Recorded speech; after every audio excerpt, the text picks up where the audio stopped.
We're going to call the meeting for Akron City Council to order. At this time, the clerk will read the roll. Baylor. Aye. Connor. Aye. Freeman. Aye. Fusco. Aye. Holland. Aye. Kamer. Aye. Lombardo. Aye. McKittrick. Aye. Malik. Aye. Mosley. Aye. Neal. Here. Omobian.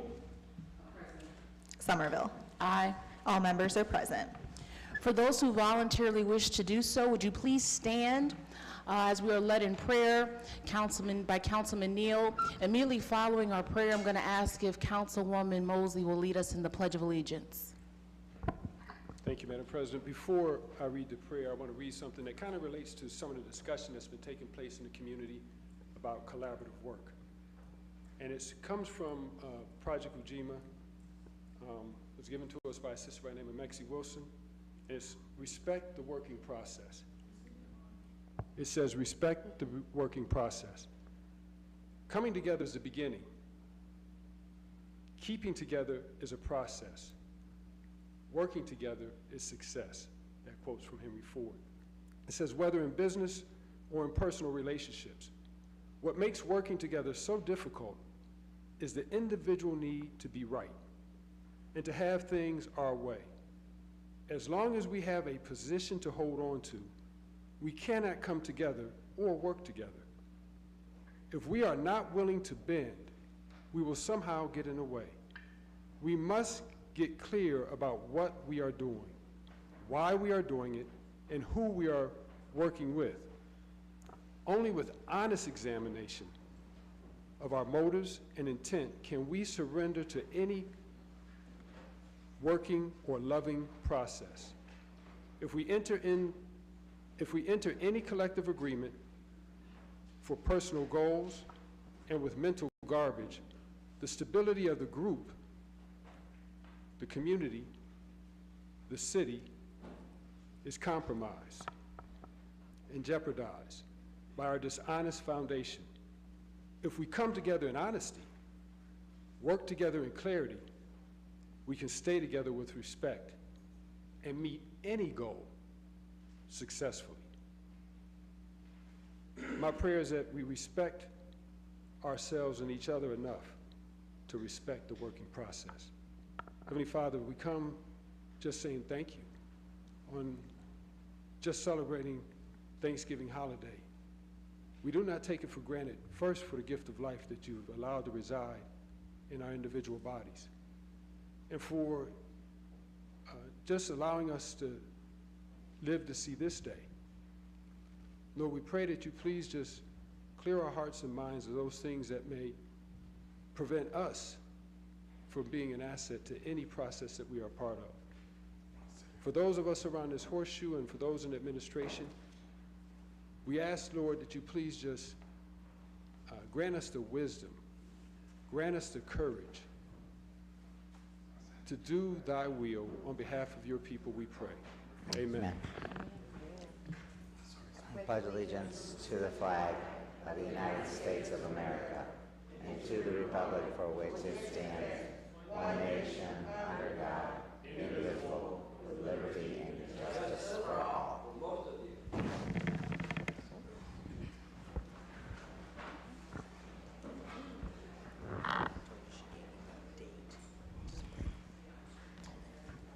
The minutes from our previously held meeting have been provided. Are there any additions or corrections? Motion to approve. Second. All in favor, roll call. Baylor. Aye. Connor. Aye. Freeman. Aye. Fusco. Aye. Holland. Aye. Kamer. Aye. Lombardo. Aye. McKittrick. Aye. Malik. Aye. Mosley. Aye. Neal. Omobian. You mean aye? This is for the Somerville. Aye. I'm sorry. Aye. The minutes pass 12-0 with one abstention. Before you, you have a copy of the consent agenda. Is there a motion to approve? Motion to approve. Second. All in favor?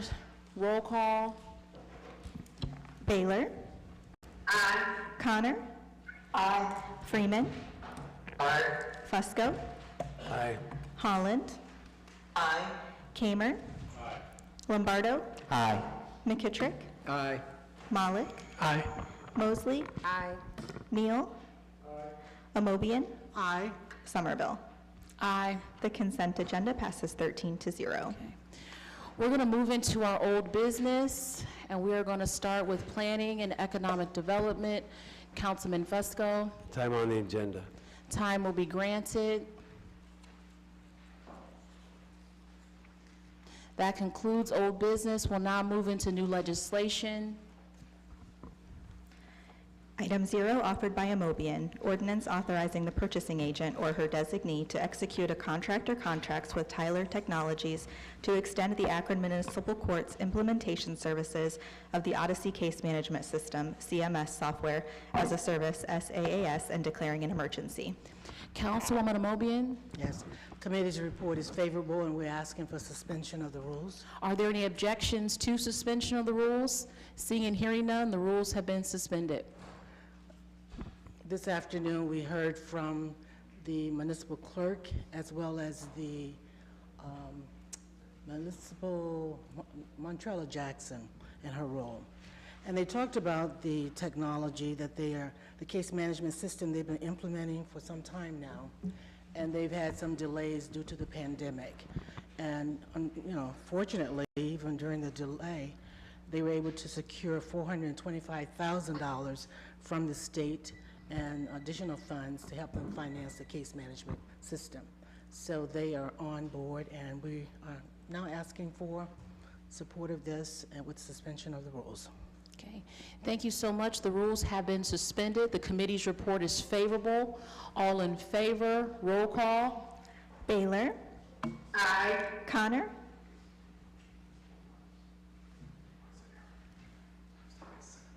Aye. Freeman? Aye. Fusco? Aye. Holland? Aye. Kamer? Lombardo? Aye. McKittrick? Aye. Malik? Aye. Mosley? Aye. Neal? Aye. Amobian? Aye. Somerville? Aye. This ordinance passes 13-0.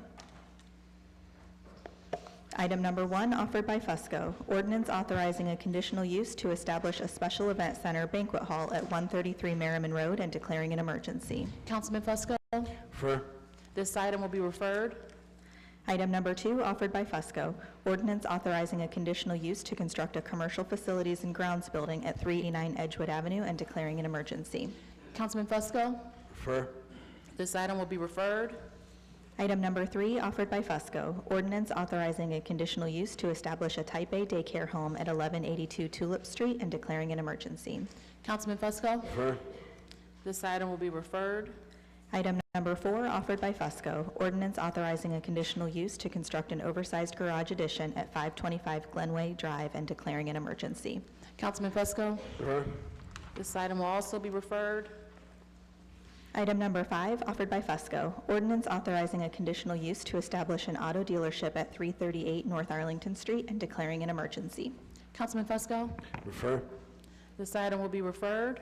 Item number 6, offered by Fusco, ordinance authorizing a conditional use to establish a Type A daycare home at 393 East Woodsdale Avenue and declaring an emergency. Councilman Fusco, Refer. this item will also be referred. Item number 7, offered by Mayor Horrigan, resolution approving and confirming the reappointment of Donald Christian, Mark Derrick, and Renee Green to the Metropolitan Regional Transit Authority, Metro, Board of Trustees, and declaring an emergency. Councilwoman Mosley, Thank you, Madam President. The committee's report is favorable, and we're asking for suspension of the rules. are there any objections to suspension of the rules? Seeing and hearing none, the rules have been suspended. Yes, this resolution is to reappoint 3 board members back to the Metro Transit Board. We're asking for its passage. Okay, thank you so much. The rules have been suspended. The committee's report is favorable. All in favor, roll call. Baylor? Aye. Connor?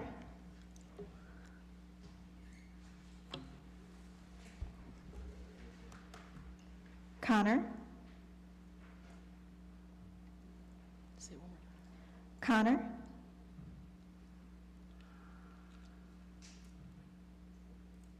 I'm sorry, aye. Freeman, Aye. Fusco, Holland, Aye. Kamer, Lombardo, Aye. McKittrick, Aye. Malik, Aye. Mosley, Aye. Neal, Aye. Amobian, Aye. Somerville. Aye. This resolution passes 13-0. Item number 8, offered by Mosley, ordinance authorizing the Director of Public Service or his designee, after publicly advertising for bids, to enter into a contract or contracts to eliminate lead material in the water distribution system throughout the city of Akron and declaring an emergency.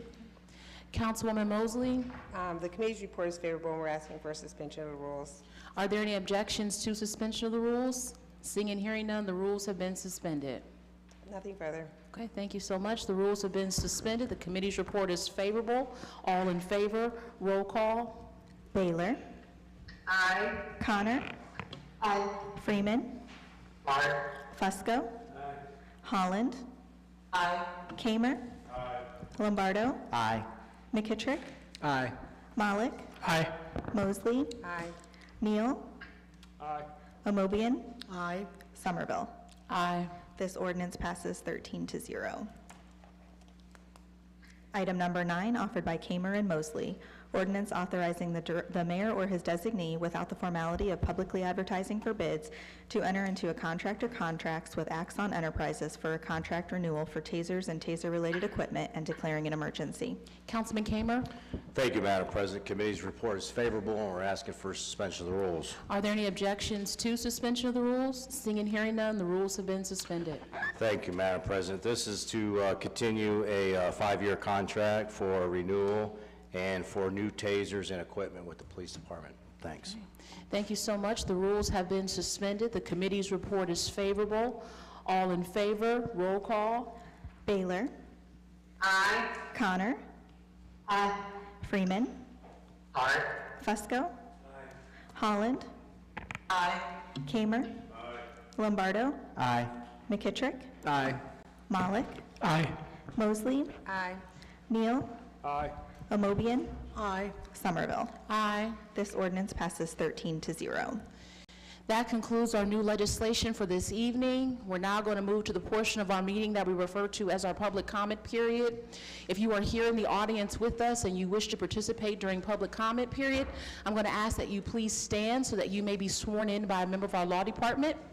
If you are online with us, I'm just going to ask that you please turn on your cameras and unmute yourselves so that you too may be sworn in by a member of our law department.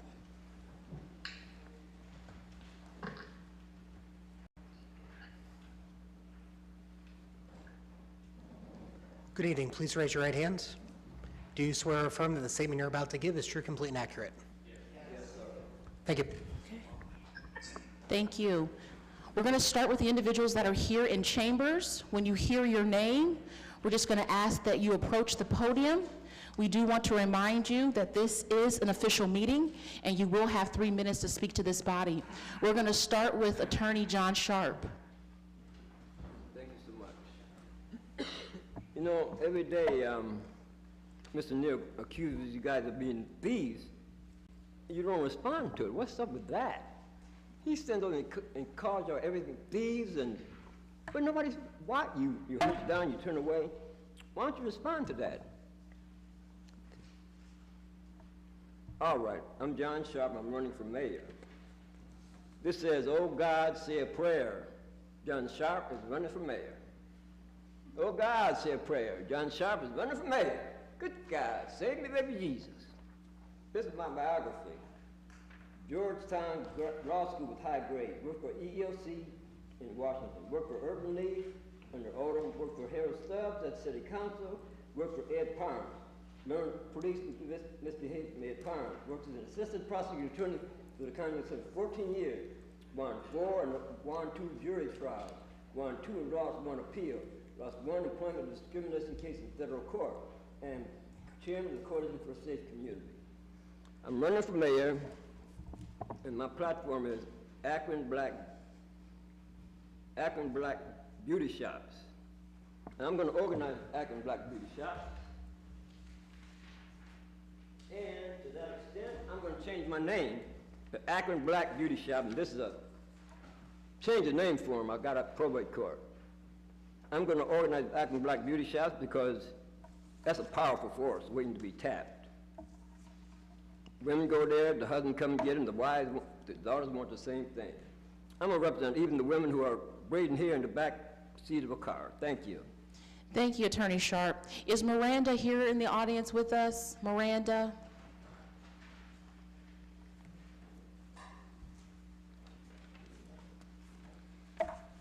My name is Miranda, and I live in Ward 4. I'm here today to speak in opposition of the planned development at White Pond Drive, as I have done in the past. After today's committee meeting, I have to say I felt quite frustrated. One of the quotes that really bothered me today is the following, quote, "There's a lot of consternation about, hey, we want more public engagement to hold meetings. But I think you have to ask the question, rhetorically at least, how much is too much?" Unquote. That comment is truly frustrating, especially as I will be attending and presenting at tomorrow's community meeting about this development. Is my public engagement too much? I am a young person in this community, a college student, deeply passionate about conservation and making my city a better, more equitable place to live. Is my public engagement unwanted? Is it a burden? I have dedicated countless hours, so much time, so much effort, so much mental energy just to try and fight for something that I believe will make our city a better home for everyone. I want a better future, a more equitable and more just future for everyone that calls Akron home. Speaking of that future, I wanted to point out something that I have noticed. Many times, I am one of the youngest people in the room at these meetings. If we are all given the chance to lead healthy, long lives, younger people like me will live with the consequences of decisions like this for much longer than others in this room. It needs to be remembered that these decisions will impact younger generations for far longer than older ones, and we will be left to pick up the pieces after you are gone. Similarly, it has been mentioned that public hearings on this property were held in 2006, and citizens had the chance to engage at that time. Well, I was 7 years old in 2006, so that doesn't feel very fair to me. 20 years from now, I don't want to drive by this property and remember the trees, the wildlife, while seeing empty townhomes there instead. I don't want to hear reports of people getting sick because their home flooded or their children were exposed to possible contaminants. We will be the ones dealing with this development in years to come. We will be the ones paying the price. We will bear the burden of this development for decades longer than the people who are voting on it, and to me, that doesn't feel very fair either. I will end my statement with what I had initially wanted to present today before the committee meeting took place. I apologize if it sounds a little disjointed, but I wanted to end on a more positive note. As a child, I often went to the Kent Bog, which is now a state nature preserve. I knew that the Kent Bog was a magical place full of wonder, joy, and endless curiosity. I knew something else about it too. Before I was born, the property was going to be developed into a mall. Citizens and Kent State students fought that effort, including some of my own relatives. That's why I was told the story as a child. In my early years, I was able to visit this beautiful, protected area that fostered my love for biology, ecology, and all things wild. Such experiences have shaped my interests, passions, educational path, and future. The property at White Pond Drive represents a similar opportunity to us now. So I ask you all, do you want to help cultivate that magic and wonder, or do you want to destroy it? Miranda, thank you. Owen Hardy?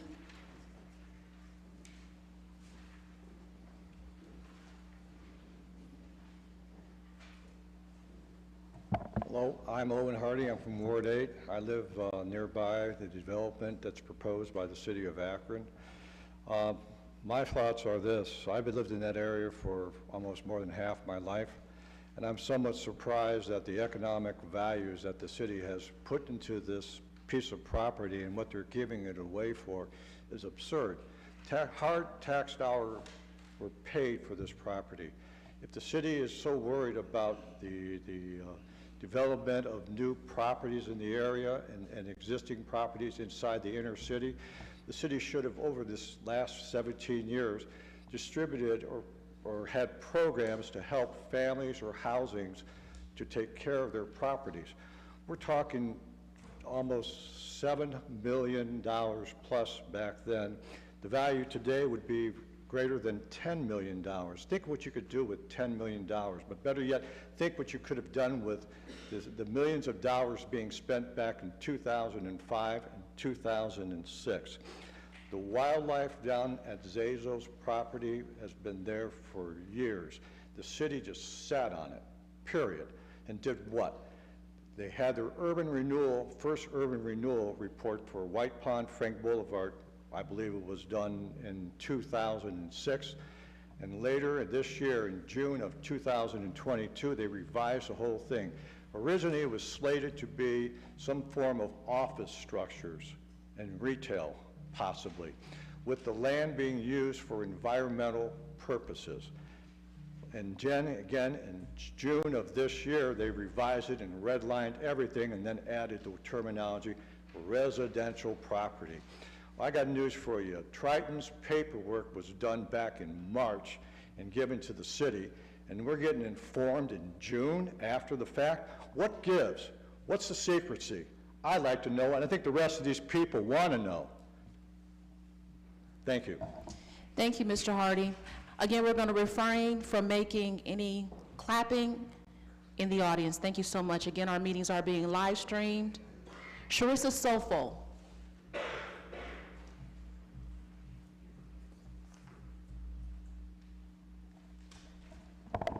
Ladies and gentlemen of the Akron City Council, please protect the wildlife currently residing in the wetlands of White Pond Drive. It is entirely up to you to make sure this biodiversity isn't lost from the world, and right now it's critical for you to understand that politicians and developers are not authorities on what is environmentally responsible. The surveys and studies about the wildlife in this area are over a decade old, so maybe it's time to take another look with some actual ecologists. The canopy of trees in this established forest have been there longer than anybody here and are currently keeping the land beside the railroad tracks stable with their roots that both net mud and absorb water. One of Ohio's endangered species, the Indiana bats, roost in these trees, as do owls, flying squirrels, and packs of animals such as deer and coyote and bobcats use this patch of woods to cross from Copley Parks to the Summit County Park System. There are thousands of frogs on this property. I've identified at least 8 species of amphibians picking up litter in the area. We need them to eat mosquitoes and other pests, just like we need the owls, hawks, kestrels, ospreys, and eagles to control the mice. And these birds of prey can't roost in any type of tree that you can bring in after you clear cut the ones that you're tearing down. We need these wetlands and the forest around them to absorb water, filter pollution, sequester carbon, and keep the temperatures more even. If you cover them in concrete, none of this is possible. If you pave over the recharge zones to keep the structures waterproof, you'll displace the water and make the land even more unstable. And if you allow the large construction equipment into the area to drive the pylons that are needed to support the foundations of these buildings, the amphibians residing in the mud will be crushed. Many citizens in our community have reservations about all the developing that our city is allowing, considering our city doesn't have a growing population, and it already has its struggles maintaining infrastructure. The pipes in my street are collapsing, and this is one of many concerning sinkholes in the area. This type of housing you're planning is built on the green space already exists in our city, right down the road from where there are apartments vacant in Pine Ridge and White Pond Villa. This type of housing remains unaffordable to the people who need it the most, and this type of housing will be unhealthy to the people who live there and have to deal with the water and the mold that goes along with living in a wetland, while neighboring areas deal with streets flooded with water, displaced species, and traffic. The proposed developer for the project has no experience dealing with this type of landscape, only having previous experience building in California, which is a totally different biome. And I can't imagine they're going to come into this town with a favorable reputation, given how all this transpired behind closed doors, the majority of taxpayers not knowing. It was the money of us tax-paying citizens that was used to purchase this property, and we deserve a chance to weigh in on what should be done with it. Members of City Council, it's time to ask yourself, why would you support a construction company planning on developing unnecessary housing on a wetland? How can you think this will help our city? Developing on marginal lands is a sign of an urban crisis. Is that really where you want to lead us? As one of the many voices against this sale, and I have petitions of 1,000 more signatures, I'm sorry, 100 more signatures, I ask you to please reconsider. Thank you for your time. Thank you, Mrs. Sofo. Is Carl here? Yes.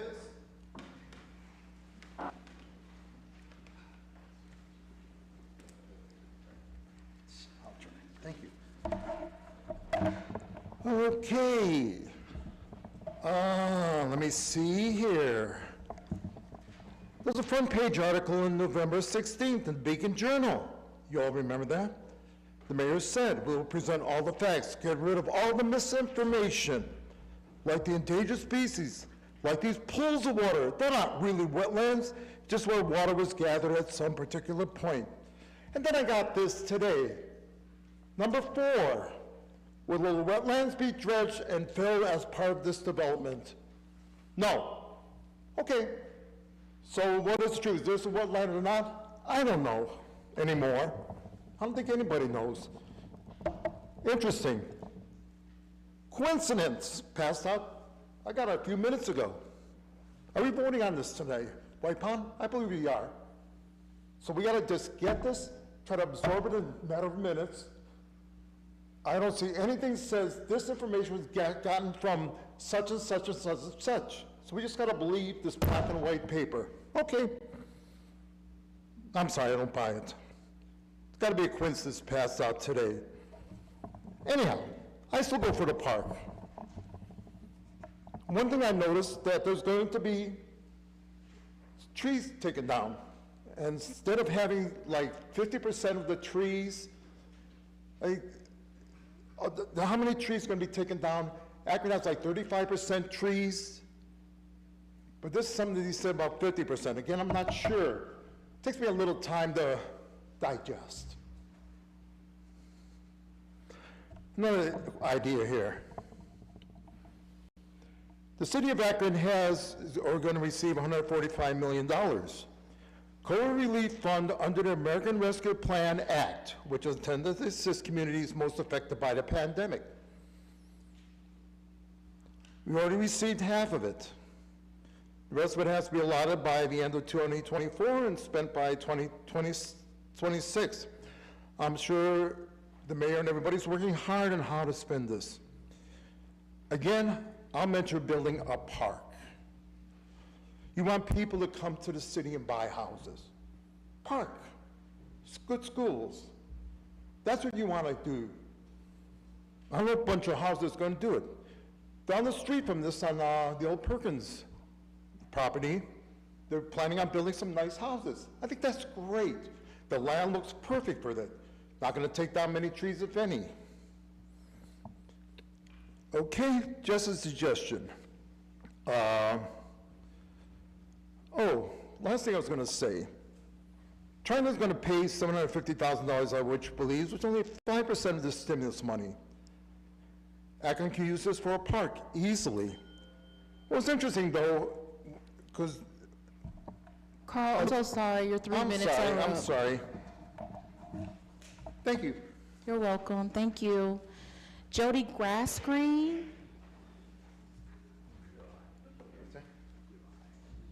Good evening. I'd like to thank the administration for the repurposing of 2 shopping malls and infill projects such as Good Park.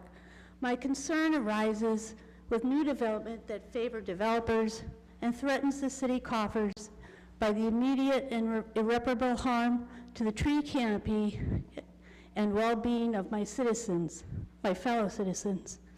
Reading the 2020 City of Akron tree canopy report gives you pause while deciding whether or not to approve the removal of 30 acres of trees on White Pond and on any other publicly held property. It quickly becomes apparent that the numbers don't add up with this type of old school development. The report quantifies what Akron taxpayers will lose if we continue developing in this fashion.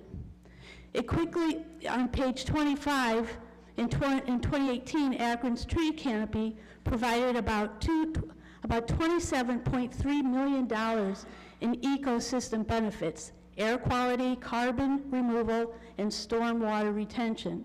Page 22, in 2018, Akron trees intercepted an estimated 255 million gallons of stormwater, enough to fill 387 Olympic swimming pools. Page 39, Akron should examine policies to identify any barriers or potential incentives to protecting and expanding the tree canopy community-wide. What might one of those barriers be? Tax abatements to developers that remove large tracts of trees. And how much does it cost to plant one single tree in Akron? Page 36, $375. What is that per acre?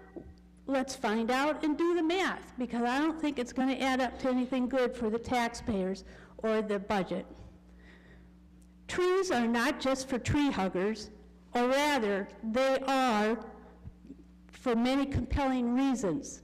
Some identify as tree huggers when we see tables in this report entitled, page 32, Planting in Accordance with Social Equity Factors.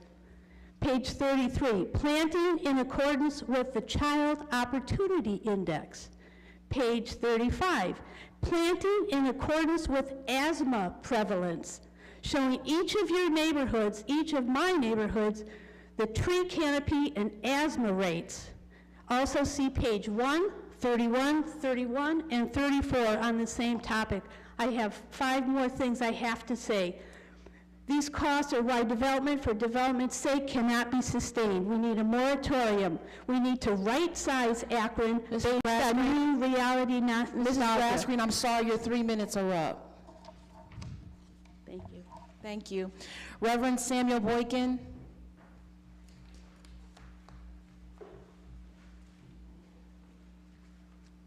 I'm Reverend Samuel Boykin. I live at on the west side on Seward Avenue.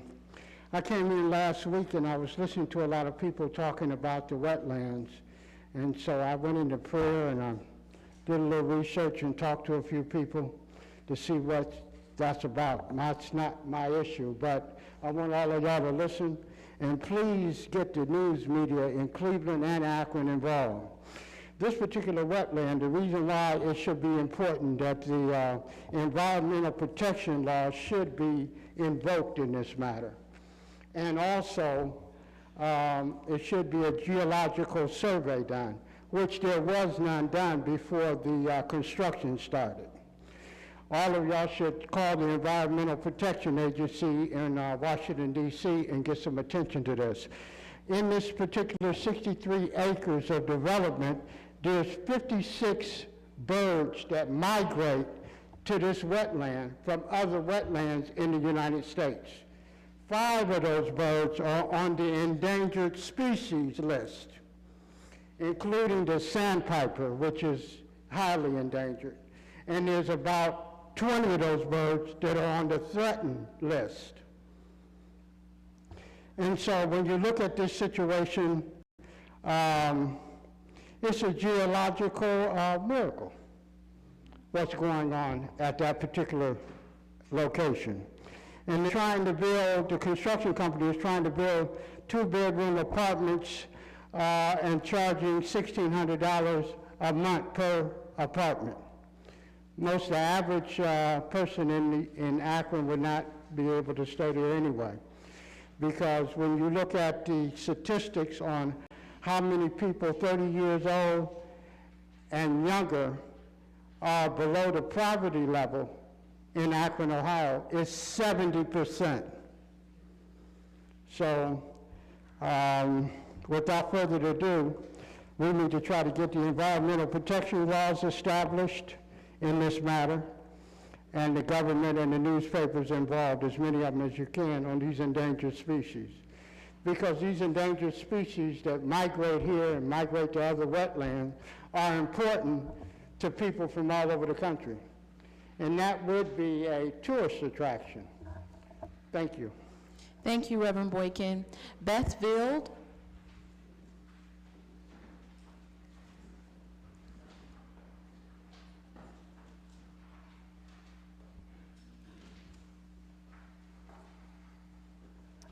Hello.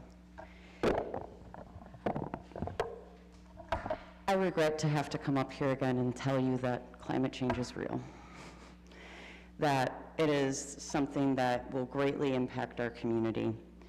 While we strive to grow the city, one of the main factors in growing that city is protecting our clean water. We have one of the most representative clean water sources on the planet, and we should be protecting it at all costs. Now, I know that we have talked a lot about the Cuyahoga watershed and not so much about the Tuscarawas watershed. One of the highest areas of concern for the Tuscarawas watershed is the Shockalog Run creek, which is directly downhill from this wetland. If this wetland is disturbed with further runoff, that is going to greatly increase the issues of the Tuscarawas River. I've been sifting through the environmental assessments that were done 10 years ago, and honestly, there are pieces of it that are missing that need to be reemphasized. That is the Ohio Rapid Assessment Method, Vegetation Index of Biotic Integrity, and Amphibian Index of Biotic Integrity for wetlands. With having these no trespassing signs up, it prevents us from having scientists that can be paid from local citizens in order to go onto this property to even begin to understand parts of this assessment. That seems like a really fishy thing when this developer has given money to the mayor for his election. Development by any means necessary is not going to grow our city. It is only going to leave us with vacant structures that are covered in mold and are floating.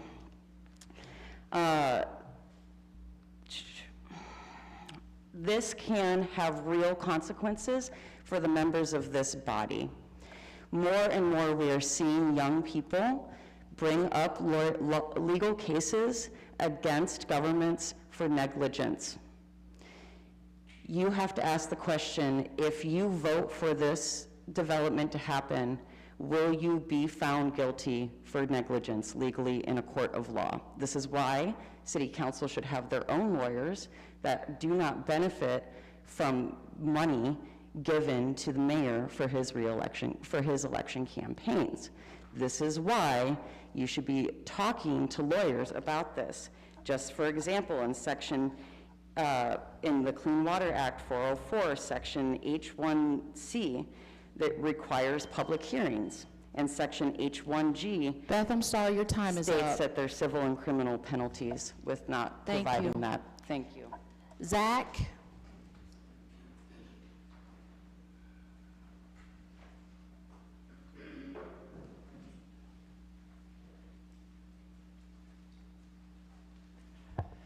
Hello, I'm Zach Friedoff, and I live in Ward 1. And, well, I have so much to say. First of all, I would just like to say that I'm very much against the White Pond development for a myriad of reasons that have been spoken to tonight, earlier, and in the weeks prior to this. One of the things that bothers me especially is this process. This is not the first time that the process has been an issue and that has engaged a lot of ire from the community.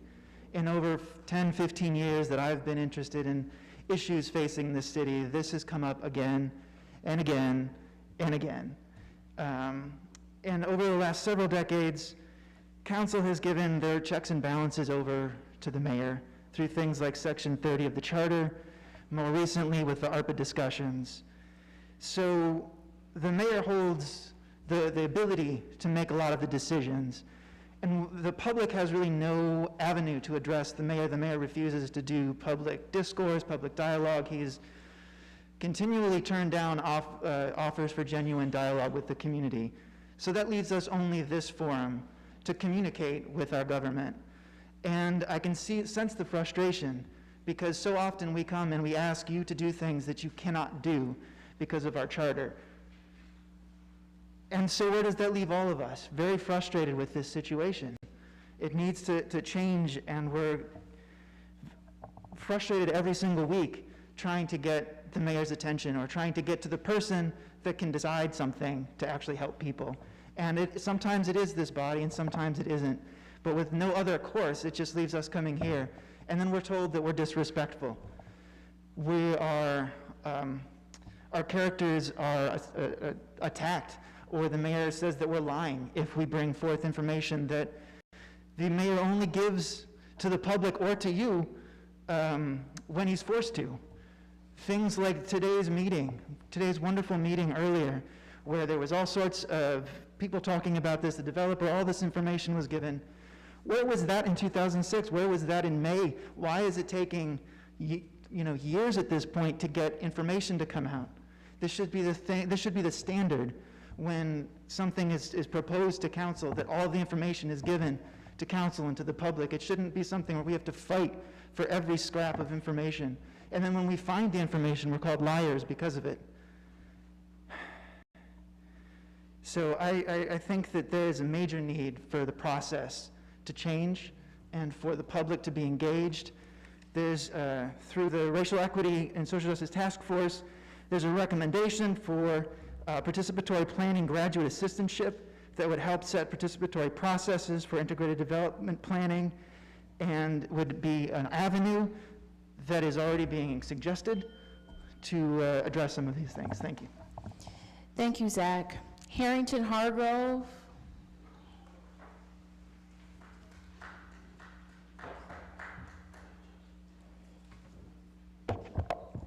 Good evening, Council. Harrington Hargrove, 1008 Laurel Avenue, Akron, 44307, Ward 3. And I have some paperwork from the Office of Fair Housing and Equal Opportunity, U.S. Department of Housing and Urban Development. Title VI of the Civil Rights prohibits discrimination on basis of race, color, national origin in programs and activities receiving federal dollars.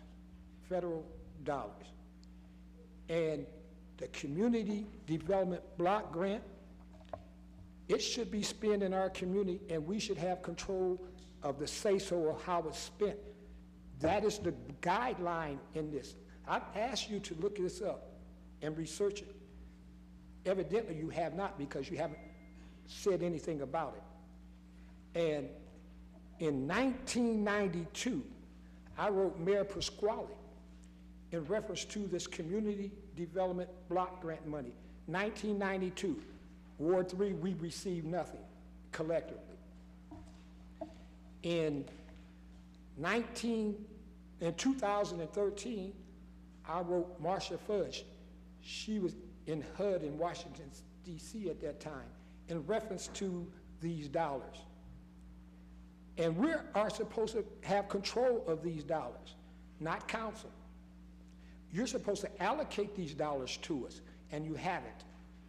In my community, I've been asking, and I have a paper from HUD, and it dates back to 2001. 2001, and we received nothing from this city. My community is blighted. My community in Ward 3, I wanted to be known, it's blighted. 2001, and this council cannot give us anything. It was Mayor Pasquale then. And this current mayor hasn't done anything for us. This council hasn't done anything for us. It's against the law for we to be treated the way we have been.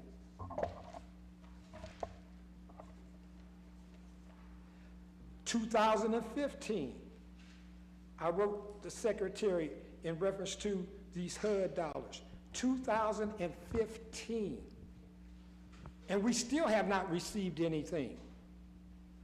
This council controls the money, but you don't give it to us, and we're supposed to have this money. We are being redlined, discriminated. It's a bunch of racism in this council. I know you don't like to hear racism, but it's true. How can it be that we don't get anything in 40 years? Racism. Thank you, Mr. Hargrove. Kim Vaughn.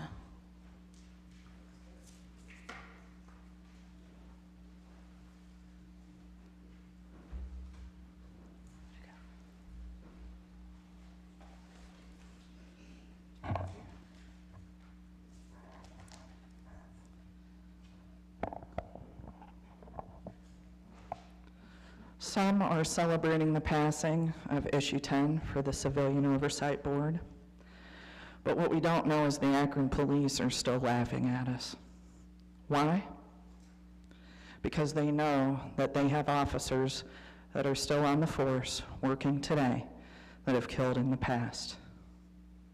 They also know that they don't have a body cam on each one of those officers. There are pieces other than the Civilian Oversight Board that are being overlooked. The 2 officers that killed my Muhammad Isafan, coming up on 3 years, December 15th, were not wearing body cams. A few weeks ago, 8 officers' names were read to you, unconfirmed as the killers of Jalen Walker. I have 3 confirmed officers' names that I'm going to read you this evening that are still on the force. The first one is Brian Boss, who killed Omar Ali in 2015. The other 2 are Matthew Akers and Joni Ray, who killed by Muhammad Isafan in 2019. And their attorney is in this room with us right now. These 3 officers have killed someone and have remained on the force since they were brought back from their paid vacation, as I like to call it.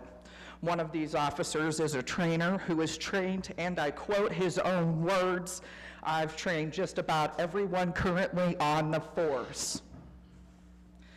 This means that this particular officer had potentially trained all 8 officers who killed Jalen. Are you seeing a chain here? And now the Beacon Journal editor is making a request to the Supreme Court for all records of the Akron police in the past 3 officer-involved shootings. Guess which case that leaves out? My Muhammad. Even though, I'm sorry, I have requested the records of these 3 officers, and when I got them, I got every other page. Other people who have made this request have been denied or not sent complete records as well. I'm not going to idly sit back and watch the Beacon Journal and the city of Akron sweep my Muhammad under the rug. I know most of you have already tuned out, don't want to hear me. Well, you may want to listen when I tell you that my daughter and I have federal charges against these 2 officers. Their attorney is back there. Case number 2021 CV02197. Nobody else was going to do anything but bury or ignore Muhammad's case. My daughter and I didn't ask for this. There are no other options. Even though my daughter and I have taken threats, we will not drop these charges. You're capable of making it so no other family has to wait 504 days. You're capable of putting a cam on each one of these officers if you're capable of giving them a gun to kill. You're capable of accessing complete records for all these officers. Instead, you're willing to let them run around, continue killing, and continue brutalizing protesters. Activist pressure. Kim, your time is up. We're tired of this. Your time is up. You have the power. This is a Do reminder. something. This is a reminder. You Your have 3 families minutes are not to the this matter. criminals. Do Please have a something. seat. Thank you. You're not welcome. Thank you. So the next person that's going to come to the podium is Mr. Ben Gifford.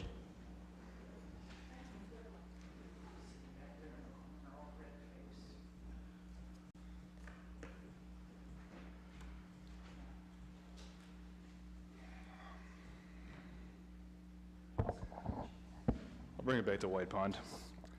My name is Ben Gifford. I live at Ward 4, 1436 Delia Avenue.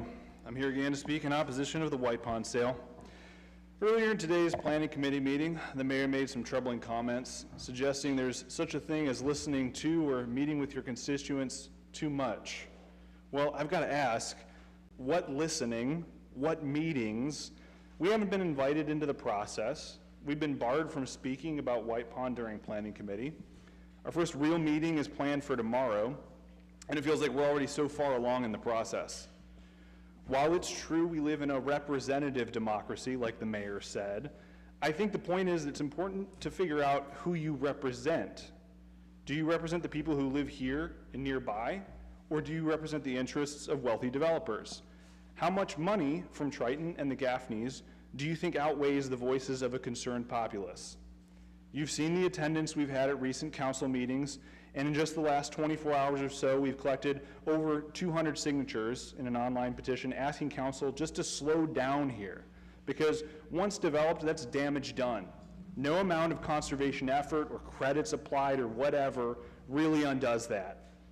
I'd like to take the remaining time I've got an hour or a minute and a half about. I'd like to take the remaining time I have to ask you to sit in silence and reflect upon this process, to reflect upon something you may have heard today, to reflect upon the deforestation that you might be planning to authorize during an era of climate crisis, to reflect upon the wildlife you will sentence to death and displacement, to reflect upon all the already developed and unoccupied spaces we could be incentivizing redevelopment for instead.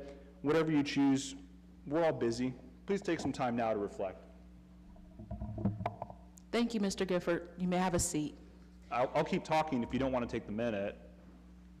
You can. You have 3 minutes. You can talk. Yeah, I mean, I want to give you silence to reflect. I have a minute. Okay. Well, you have to keep talking. You have 3 minutes to talk to this body. I'll talk quietly so I don't disturb you. Please take this time to think about what you're doing, because you can't undo this. Okay? I don't know if you guys are into ASMR. We can't hear anything that you're saying. Well, I'm talking. Oh, are you talking? Yeah. Okay. I mean, we take a lot of time with busy meetings, things here and there, people talking at us. This is a point in history, a moment that can go one way or another, and there's a lot of people who want you to do one thing, and there's a very small amount of people who have some money that want you to do the other thing. So, I don't know, think about that, and hopefully we see you at the meeting tomorrow. Everyone's welcome to come. That'll be at 6 p.m., Ward 4, Whistler Hall, St. Sebastian. Thank you. Ken Brooks.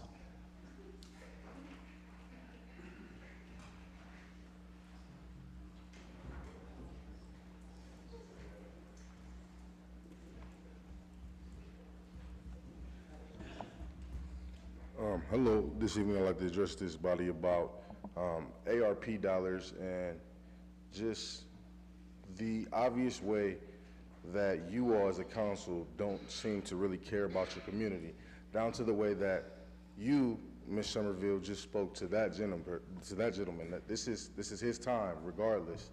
Like, you guys, not all of you, but the majority of you, voted to give a mayor that clearly doesn't care about this community $145 million. He constantly has no respect for you all, no respect for the community, and yet and still you guys put that money in his pocket. You continue to disrespect us anytime we try to convene with you. And I mean, realistically, issue 10 shows you that your position is finite, and you should respect us as a community because we put you there. And yet and still the way that you choose not to look at me while I'm speaking to you right now is just another sign of your disrespect and disregard for the community that you are supposed to be serving. I mean, it's disgusting. Like, you guys took money, gave it to him that was supposed to be for affected communities. Like, our communities have seen nothing. People are dying from carbon monoxide poisoning when you guys could have allocated that money to housing realistically. I mean, it's ridiculous. I don't know. My thing is I want to urge anybody viewing this at home or here to remain vigilant as a citizen and know that elections are coming up. City council people are coming up. Like, it's time to get rid of these people that don't care about us. Like, they have no care for us. I mean, that's my time. Andrea.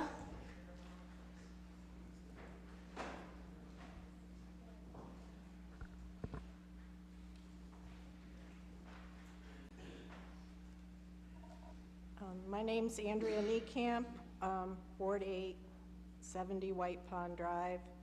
As you all probably know, I'm not in favor of the development on White Pond Drive. Today I enjoyed Doug Livingston's article in the Akron Beacon Journal. It began with a picture of the no trespassing signs that the city recently posted on White Pond.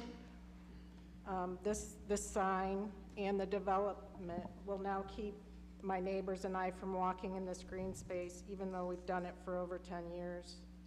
I guess this will get us ready and used to the fact that, according to Doug Livingston, and you can look it up, it's going to be a gated community. The developer plans to build along with the upscale shops that most Akronites will be priced out of. The article also mentioned how Horrigan called those of us against this development outsiders, while again reminding readers that the developer lives outside of Akron with ties to a California construction company that will be cashing in on this proposed development.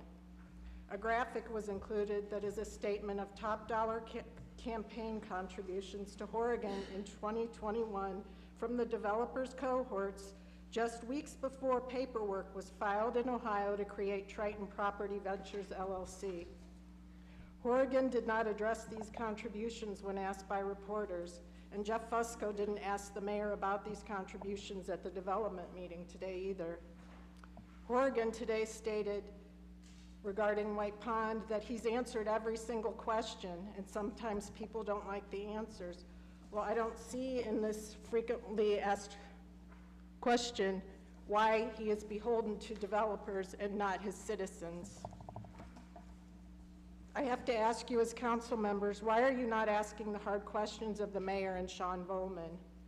Why can't these developments be built in areas of the inner belt that are abandoned, brownfield areas in our cities, and neighborhoods that are here every week begging for it? Why do you want to kill our green space? We need this wetland. It shouldn't be destroyed for a gated community with upscale shopping. It's a forested wetland that has brought so much peace and joy to its surrounding neighborhoods. And I guess in my remaining 20 seconds, I live less than a quarter mile from it, and I attribute all the birds in my yard I've identified to this wetland. So I'll name a few of them: red-eyed vireo, ruby-throated hummingbird, eastern wood pewee, dark-eyed junco, white-throated sparrow, red-bellied woodpeckers, black-capped chickadee, northern cardinal, purple finch, house sparrow, yellow-rumped warbler, blue jay. That was only a small part. Thank you. Thank you, Mrs. Nickcap. Ren Kohler.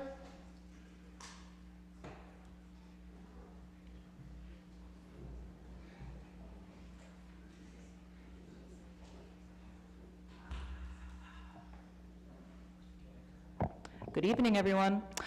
I have learned that people tell you who they are, and Mayor Dan Fracking Horrigan is no exception. His comments were quite frankly extremely disrespectful to the people of Akron and made his feelings quite clear on the White Pond incident. Concerning public engagement, he felt the need to ask, supposedly rhetorically, how much is too much? Is it too much when citizens reveal contradictions of an unwanted, irresponsible development? Is it too much engagement when citizens discover unethical campaign financing from the developers and their families?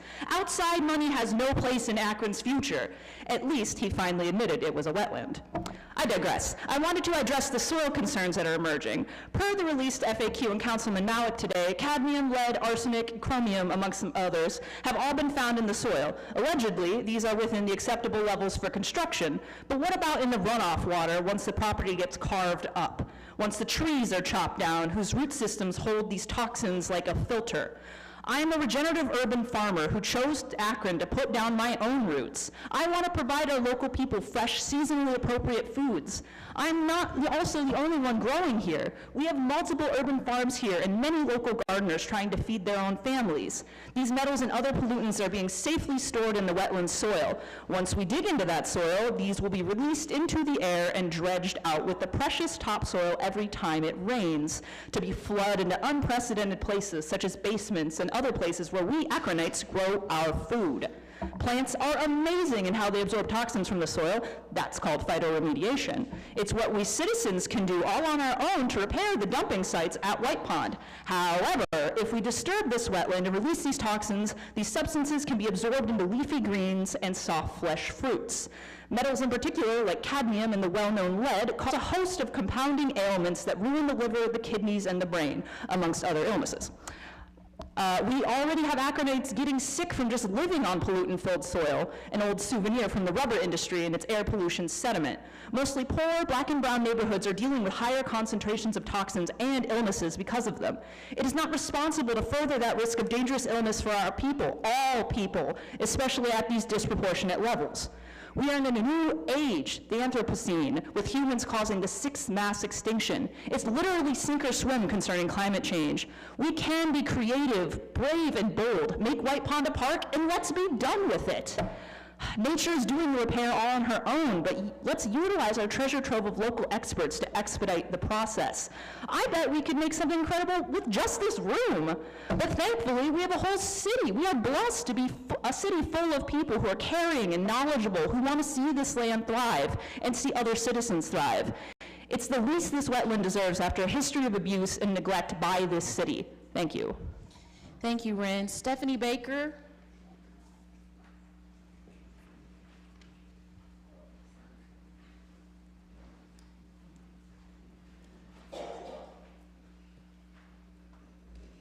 Hello, I'm here today to speak against the White Pond development. I have been coming to council meetings for weeks and hearing person after person speaking against this development, and their questions go unanswered. I understand the need for housing, as does everyone speaking, but we want it done in a sustainable way. The city is looking to attract people to move here, but who wants to move to a city where the city doesn't listen to its citizens? Who wants to live in a city with poor public transportation? We are not a council to make your lives harder. We live here and we want to live in a nice city. We want the natural land we have to be protected. We want the developed but abandoned spaces to be utilized. We have a downtown full of vacant storefronts. We have a highway that raised a bustling black neighborhood that could be redeveloped instead of sitting as a blight next to the downtown. But instead, the city has been focusing on developing green space. Green space is what we have to attract people who want to live here. We must be good stewards of the earth. Please release the scientific data to the community. You claim that the wetlands will be preserved. Prove it. This is not what the plans show. We can read maps. I'd also like to second the remarks made by Kim and Kevin earlier. We need police accountability. That has not gone away. The community hasn't forgotten that the 8 murderers of Jalen Walker are back at work, and we continue to work towards a more equitable future. Council has made comments that imply that the community moves on, but that's not true. We see your interests flitter away. How many weeks did Councilman Neal ask for information about the bomb threat? After weeks and weeks, eventually it was said it's not a bomb threat. Oh, it was just a threat. But after months after that, we got more information, but it remains unsolved. We saw you didn't care, but we didn't forget. Release the names, fire, and prosecute. Thank you, Stephanie. Sean Cecil.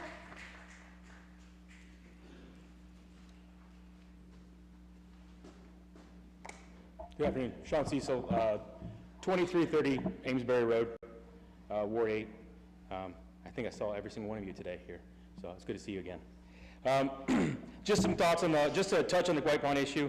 I want to remind the council is being petitioned to pass legislation for an administration that forgot to post that this area was toxic for 20 years, forgot to put a sign there until recently, until it was brought to their attention, but we're expected to trust the statements made from that same administration. An administration that is also came to your planning meeting today, didn't even know how much money you're going to make in year 16 off the tax revenue from those buildings, however many buildings are there. The same administration that thinks 40 trees is enough to replace what the project's going to take down. $15,000 that they're promising for $375 a tree, as stated earlier. 40 trees. They weren't able to bring that number to you today. That's how much they disrespect you, our representatives. The same administration has asked the current citizens of the surrounding region to finance the needs of the citizens you're hoping to bring in. That's the thing. We're going to pay for these new citizens to move in who are clearly wealthy. That's the reality of it. $1,600 to over $2,000 a month is not chump change. There's going to be people who can afford to pay their own way, but we're going to finance it for them. This administration's asking you to buy off on that. They're telling you that that's okay. And for you over here, you don't have to have all the answers. It's okay to say you don't know. It's okay to lean on your community. This is a team effort. That's what democracy is. That's what we do here. That's why we are not Russia. Period. You have a lot of smart people who come to these meetings every single week And yes, I see the looks on your face. I see the disrespect that you show them. Yes, there are times when they are not good at speaking to you because they are nervous when they come up here. They're not public speakers. They're not public orators like you are. It's frustrating as a person who has spent 19 years as a public servant to this country to watch the looks on your face. It's clear that you don't have respect for some of the people who come up here, who care about their community.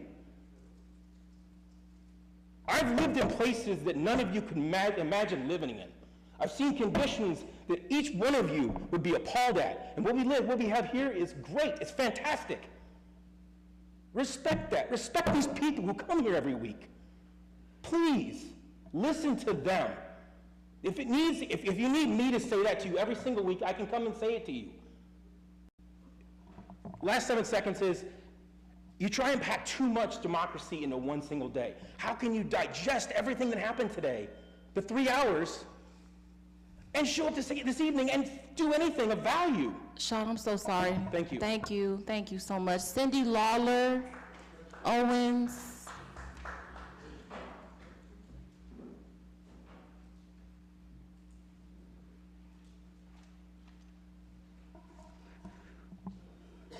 First of all, I want to give honor to God. Thank the Lord for being here, because I almost not made it. You know, the devil is busy. The reason why I came today, I'm in 9th Ward, zip code 44314, and they still don't recognize me as being in Kenmore, but that's a whole new issue. The reason why I'm here, I came today to see if there was any, still any finances for my small business. No, I didn't apply for none of the help. I already said that before. But right now, I want to switch it over. Instead of talking about help for my business, I want to talk about help for my son. Okay? Mother of 7 children, 30 grandchildren, and 4 great-grand. Okay? Back in the day, we already had issues with a lot of racial issues that was going on with me and my family. Okay, my children were 11 and 12 years old, never had a chance to grow up. They were always, their mother was always fighting for their rights. So now they don't have, the record is bad for all this fictitious the police reports and stuff. So now these guys got families now, and they still don't have a life. Whatever their name, whenever their name is called, wherever they at, they're gonna always be charged with crimes that they shouldn't have never been arrested for. My son's name is Anthony Owens, and my other son is Adolph Owens. And I just come to you as a mother, and I was a widow when they were 5 and 6 years old. But I'm coming to you as a mother because just think if this was happening to your children, okay? My sons has never had just a decent life, all through their lives. And there's about 10 tapes out here, some of the council members, whether you were still council or here or years before, you still have evidence of what was going on with me and my family, and nothing was ever did. And as far as the Jalen Walker, I couldn't even imagine, but I always thought that was going to happen to my sons, because this is what was going on for years. This was 11 and 12. Now my sons is 30, 35. They have children, they have families, and I don't think it's fair. I think somebody needs to investigate these trumped up charges. That's what I'm here for. Thank you. Thank you, Cindy. Joseph Ott.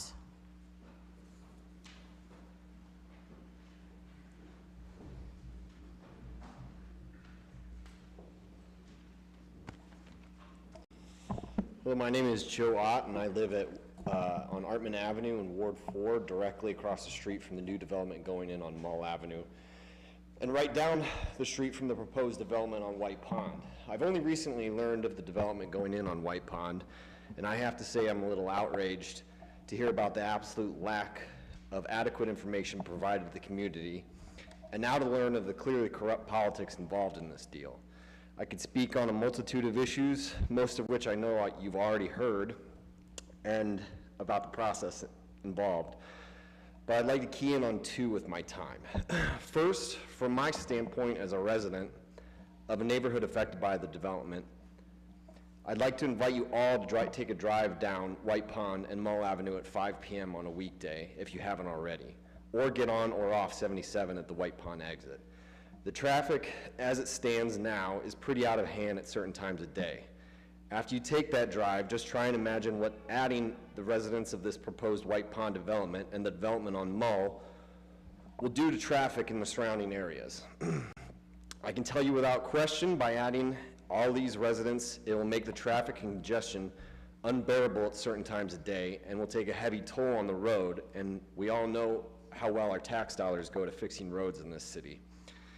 Taxes of which these residents won't have to pay. The mayor has apparently responded to this traffic criticism by saying that the traffic of a business development would have had a greater impact than that of a housing development. And where that may be true, barring a credible traffic study being done, that's like saying, would you rather have a shit sandwich or a shit sandwich with mustard? I'll go with the mustard, but it's still a shit sandwich. And that's where I'd like to take issue with the whole process of this development. It's dripping corrupt politics. As we know, the mayor took top dollar campaign contributions from the proposed developers just weeks before the paperwork was filed in Ohio to create Triton Property Venture LLC. That was according to the Beacon Journal today. And as some of you may know, the mayor will not be running for another term, so that begs the question as to why is he so heavily involved in the project that he'll never see completed and never see any benefits from. And why has he said things like he is committed to responding to citizens expressing their concerns, but has not been at one public meeting regarding the development and has declined to speak to the media or the public about any of this? It's because the mayor knows what he's doing is wrong. He knows that he's become just another corrupt politician who puts his own personal business interests before that of the citizens of the city he governs and the planet he lives on. I'm sorry the mayor has put this burden on you while he hides out and waits for his term to expire. It's not fair to you or the people of this city. We all deserve better, so please do not approve the sale of this land. Thank you, Mr. Ott. Julie Caruso.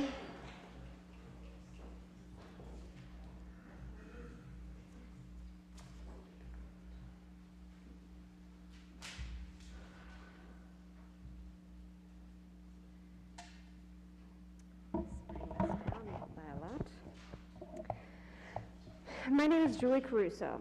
Firstly, I want to specifically thank Council members Malik and Samples for their very thoughtful questions at today's committee meeting. Thank you for hearing us and bringing our very real concerns to the administration.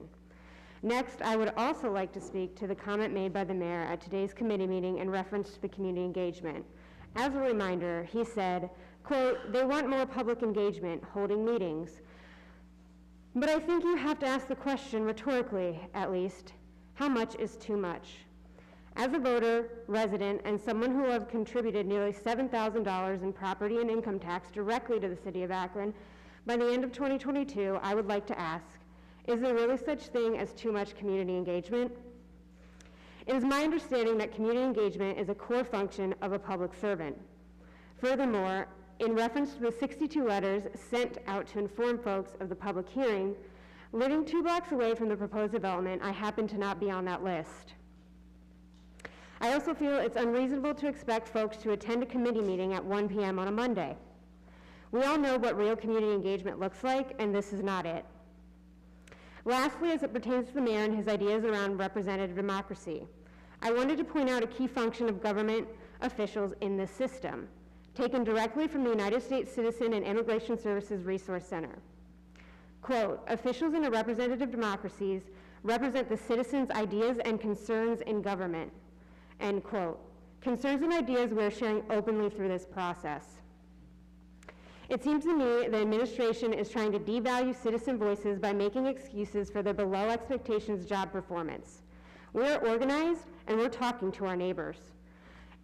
I believe that if this land is developed as proposed, we will remain organized and support the already thriving Wellhaven community hubs. Just to name a few, Denise's, Nervous Dog, Ken Stewart's, Nico's, Pet People, Arnie's, Larry's, The Eye Opener, Swenson's, Acme, Graff's, and many more. City Council, you know our issues because you have been listening to our voices. And I would like anyone here who is opposed to White Pond development to please stand now. We will also be delivering a petition at tomorrow's community meeting. Thank you. Thank you, Mrs. Caruso. We do have some individuals who are online who would also like to participate during public comment period. Megan Lugo, can you hear me? Yes, I can. Okay, thank you. Okay, great. Megan Lugo, Ward 1. I did not plan my comments today because, as always, there's just too much to comment on as it relates to White Pond Reserve. But I do want to thank the people in the Horseshoe who have been standing by Akronites and engaging with us and trying to slow this process down and give us a voice. You know who you are, and we appreciate you so much. We've been talking a lot about the values that this city has, which include equity. At least that's a value that people presume to have and claim to have.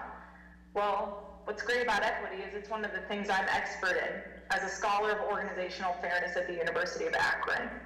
So let me tell you a bit about equity. One of the classic texts on equity theory is Adams' 1965. It's based on calculations of equity that take into account inputs and outputs and whether the ratios of those inputs and outputs are proportional. So when we think about the time and attention that the developers of White Pond Reserve have had, let's just take the time they got today. One developer got 90 minutes of time to say anything that he wanted during the Planning and Economic Development meeting today. Well, we have about 200 citizens who signed the petition as of this afternoon. So, if I'm doing my math correctly, that's 18,000 minutes if we're doing this proportionally and with equity in mind. That would be 300 hours. So we are owed this. We are owed those hours, and we know it's more. The mayor himself has said that the developers have been working with the city for years and given the campaign contributions, who knows how much longer before that, with the mayor directly. As representatives of the people, not the mayor and not these out-of-town developers, we are owed this by the representatives that we have elected to sit in that horseshoe. And while for the weeks I have been talking with you all, I have been loath to put things in these terms. As someone who also has expertise in jobs and the psychology of work, I do not know how anybody can expect to keep their job if they can't do the fundamental task that that job requests of them, which is to represent the people.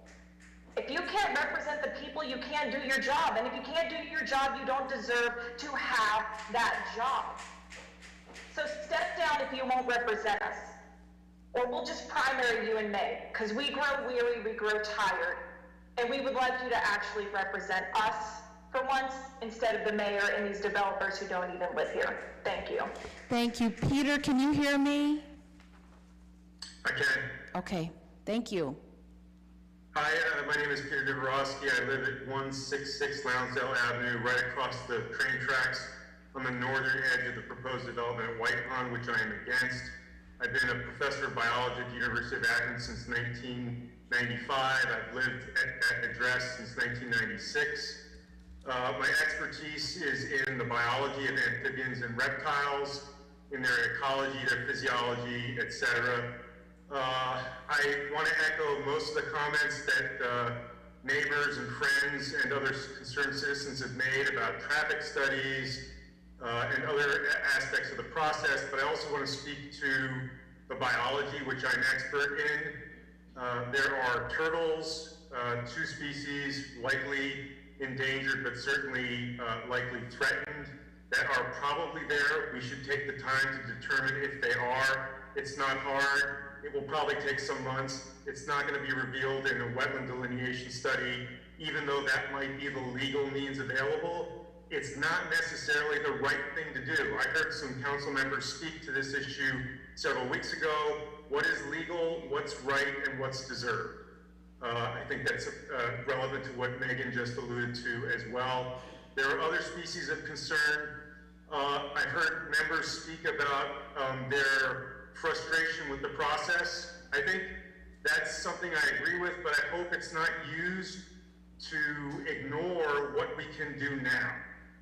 And what we're asking, many of us, in the dozens or even hundreds, is to slow down and do the kind of work and provide the kinds of answers and exchange that are appropriate. I teach a lot. I spend about half my time in the classroom. When students ask questions and I try to provide an answer, I always follow up with, did that answer your question? And if it didn't, I have to find another way.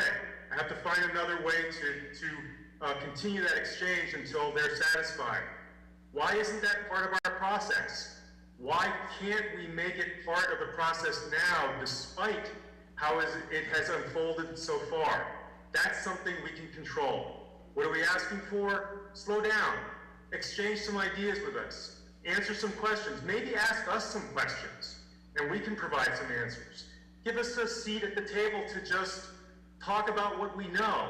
Many of us know a lot from living here nearly 30 years.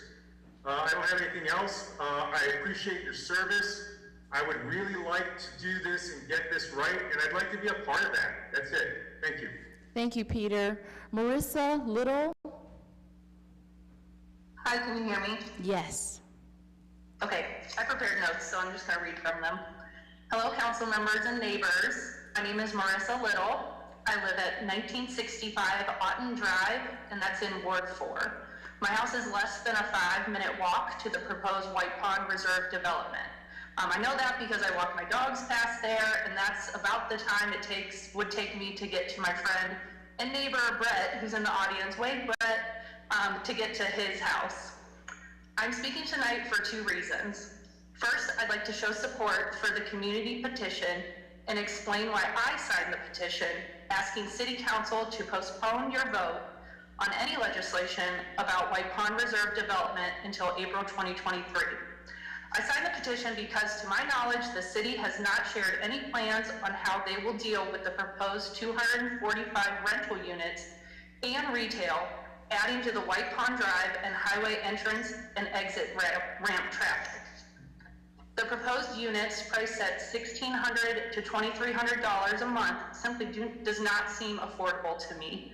I would not be able to afford it, and neither would a lot of my friends. And finally, as a resident, I'll be honest, I just don't feel like my concerns and questions or those of my neighbors have been adequately addressed, and particularly adequately addressed by the frequently asked questions document that was handed out last council meeting. And my email I sent last Monday remains unanswered in many of your inboxes. My second reason for speaking tonight is to extend an invitation. So I'd like to personally invite all council members, many of you I know, to the community meeting tomorrow at 6 p.m. at St. Sebastian. In good faith and with the best interests of my neighborhood as my guide, I have volunteered my time alongside other passionate Akron residents and in partnership with Councilman Neal to facilitate the community input activity section of tomorrow's meeting. I promise to do my level best to model and facilitate a robust and inclusive community-driven engagement process, one that I hope can be incorporated into future planning and development conversations. I hope you all will join us tomorrow. And just as a reminder, trust building takes time, and that's all we're asking for, just a little bit more time. Thank you. Marissa, thank you. Paranita?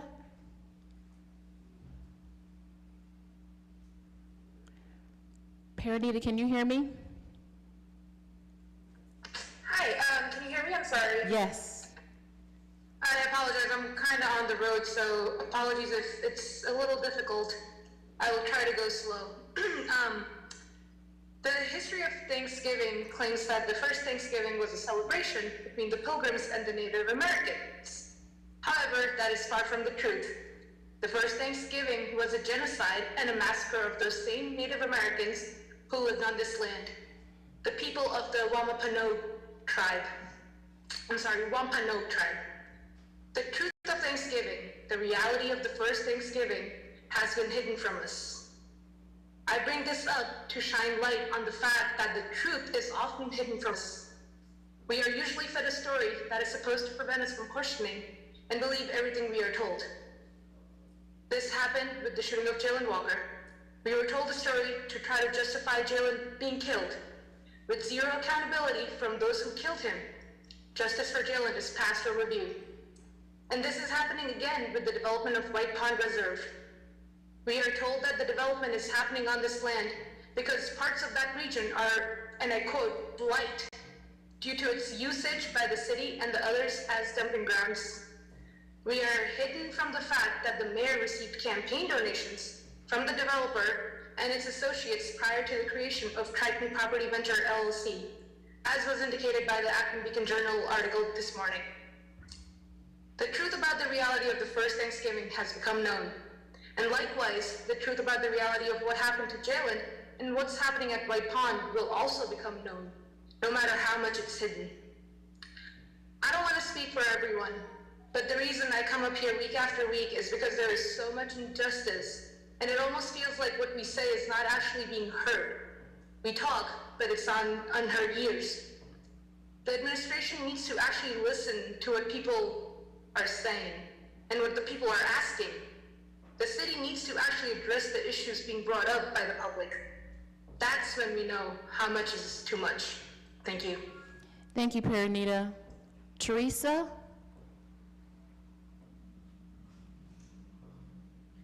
Hey y'all, how are you today? My name is Teresa Augustine. I live in Merriman Valley, Ward 1. It's a gateway to the park system, and this is my first public comment. As I said, I live in Merriman Valley, a gateway to the park systems. I love living close to nature, and I've seen a lot of other community housing developments pop up around my neighborhood.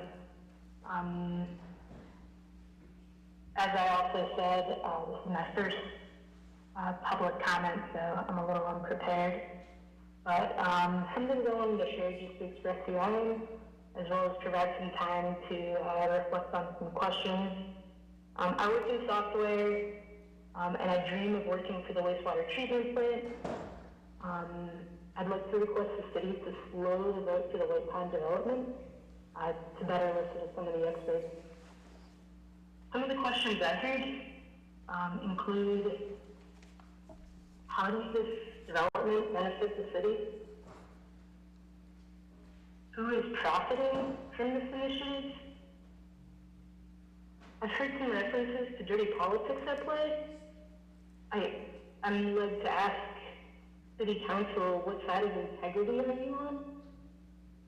As far as profit, so people, profit, planet. So under profit I have, is the short-term benefit outweighing the long-term benefit of ecological incentives? Is the future of Akron as a residential neighborhood? Is the benefit of Akron the connection to nature? Are there other alternatives to benefiting from the diversity of White Pond other than developing the land with commerce and residents who straight want to profit? Will the long-term benefits of White Pond increase the value of property surrounding White Pond? Planet. Like, this seems pretty obvious. I've heard a lot of benefits, or a lot of perspectives on ecological benefits and threats to changes to the biodiversity of White Pond. As leaders who are taking these perspectives into play, are you listening to the experts? I'm not an expert. Just two really quick questions. I attended the University of Akron, fourth generation Akronite. I stayed in the area after the university. I see Akron's #1 asset as nature and the preservation of that nature. Please ask yourself the hard questions. I extend the invite to the community meeting tomorrow at 6 p.m. at St. Sebastian. Thank you. Teresa, thank you so much. That concludes our public comments for this evening. We're now going to move into committee assignments, rules. Councilman Freeman. Public Safety, Councilman Kamer. Budget and Finance, Councilman Freeman. 3 p.m. Parks and Rec, Councilman Lombardo. 1:45. Planning and Economic Development, Councilman Fusco. Housing and Neighborhood Assistance, Councilman Fusco. Public Service, Councilwoman Mosley. 2 p.m. Health and Social Services, Councilwoman Amobian. 2:30. Public Utilities and Green Committee, Councilman Freeman. 2:45. Okay. Is there anything else coming before council at this time? Okay. Councilman Malik? Thank you, Madam President, and certainly thank you to everyone who came down here and took their time to come and speak with us. And I'll try to be brief, but I think, one thought is that this issue is not that complicated, right? Like, there's a lot of papers and documents, and there's a lot of information, but we have a lot of people who are throwing a flag on the play and saying that they have concerns. And in the face of that, I think we need a really good reason to do it, right? And we don't have like a really good reason why this has to happen right now. It sat there for 15 years, right? When we purchased this land, I was 15. And it can sit there another 6 months. It can sit there another year. We can take the opportunity to utilize the voices here and have a real conversation about the issues here. We have no traffic report, and we need a traffic report. We have some evidence that chemicals are above a safe level, or above a state standard, and it's unclear whether that's acceptable for residential use. There are steps that we have not gone through, and we have a whole bunch of people throwing a flag on the play. And so one of the other thoughts that came to mind is that someone left a voicemail on my phone today and asked me whether this is a done deal. And I think we've all had people ask us that about different issues over the years. I don't really ever know what to say because I don't control whether something gets done. I'm 1/13 of controlling whether something gets done. I don't know whether it's a done deal, right? But at the end of the day, we all have the choice as this council whether to vote to approve this sale or not, right? I would strongly encourage all of my colleagues that we not do that in the next 2 weeks, and that we take some time to show some respect to the folks who are standing up and raising their hand, and that we listen to them tomorrow, and not just for the sake of checking a box and appeasing folks, but that we go in willing to change our minds, or willing to listen and think, no, we're confident in the position that we had before, but willing to be open. So I hope that we're willing to do that. A whole lot of money has been spent on this property. A whole lot of money may be spent in the future. A whole lot of costs that could happen. There's a whole lot of benefit that could happen. We should take the time to be thoughtful about that, and a whole bunch of people are asking us to do that. So we should do it. It's not that complicated. Thank you, Councilman Malik. Councilman Neal?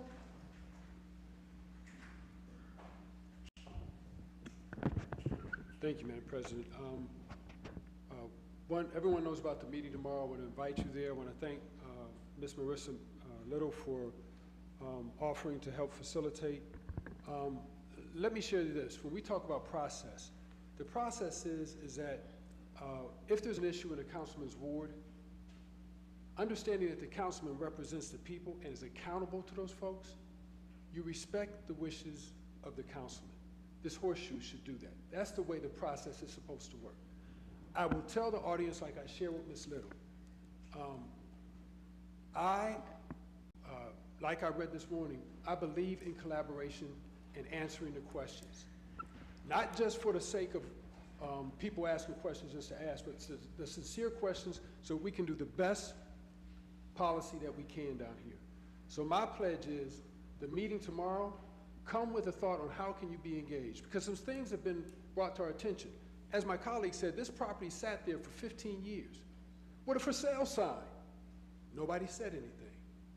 But now that we've been made aware of the concerns, it is our obligation to address them adequately and hearing everything out. So come tomorrow not to complain, but to really first seek to understand before you ask to be understood.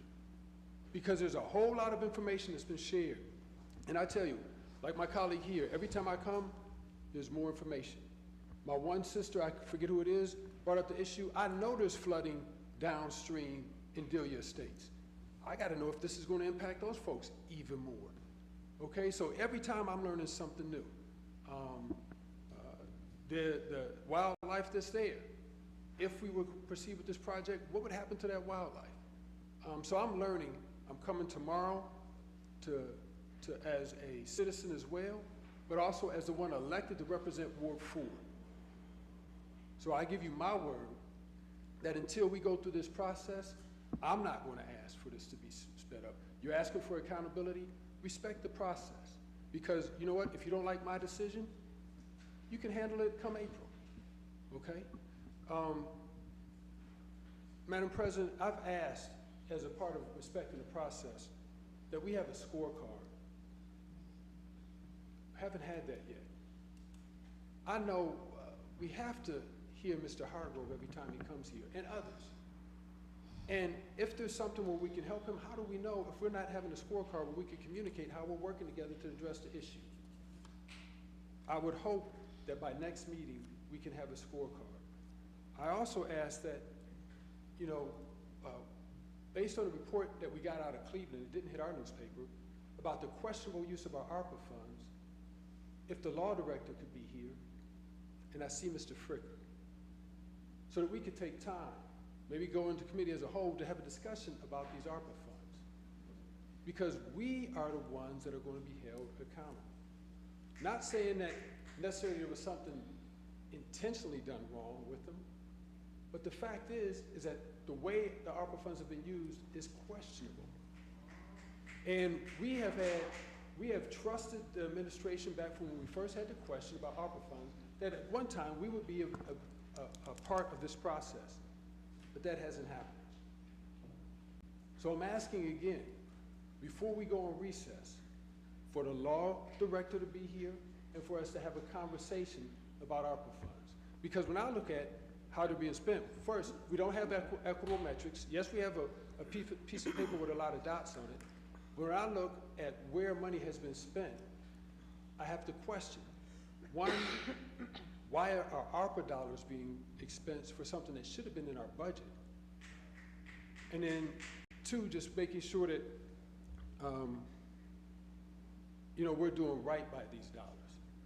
So if by next meeting that can happen, council has the right to investigate that. We should, that's part of our responsibility. And on the last note, I'd like for this council to ask for a private investigation of what's called this censorship. Because one, as I told you, I had a problem with leadership lying about what took place because it never took place. But it has become problematic when I ask for minutes or hard copies of documentation so I could do my job, that I don't get that information. So I'm asking that, since this body has not taken its responsibility under Section 37 of the Charter, for a private investigation of what's called a censorship, which is nothing more than a public reprimand. It should not interrupt my responsibilities of doing my job down here. And I think it's even more important since it's been documented by a member of the administration saying that nothing's going to get done until my constituents get rid of me. And Madam President, even you, okay, working against me. This needs to be looked at. Okay, thank you, Councilman Neal. And a couple of things just to answer some of your questions. There will be an ARPA meeting update on next Monday. So again, you'll have the opportunity to have all of your questions answered. Also, just as a reminder, again, why we changed our policy and asked constituents to fill out a form before they speak at public comment period. Council staff spends a lot of time making sure that every form goes to the appropriate council person for follow-up. Not only do we send that form to the appropriate council person, we also send it to the appropriate department so that we can get those things addressed, okay? And then just one last thing as it relates to the censor and you've been notified. Again, you can get whatever information that it is that you need. You have just been asked not to go through council staff, but to go through Gert Williams, or go through myself, Councilman Fusco, or Councilman Mike Freeman, okay? Councilman Neal? Mm-hmm. That in itself is problematic, because one, under administration, Mr. Somerville has been made it public in my ward that nothing's going to get done until they get rid of Russ Neal. It's obvious that you know that you have worked for your father to interfere with my work in my ward. And in regards to the ARPA funds and meeting next week, here's the problem. The dollars that we are already allocating that aren't being tracked, we have no metric to understand how these dollars are being utilized. Have been asking for this since the ARPA dollars came into our community, and we trusted the administration for that to take place. It hasn't happened. And when I look at the investment that's taken, yes, we should be putting these dollars into Ed Davis. Yes, we should be putting them into Patterson Park. Yes, we should be putting them into Joy Park. But when you look at the investment in Ward 4, it is not equitable. Okay. Thank you so much, Councilman Neal. And I just want to take the time just to read this. And it was sent on March 4th of 2022.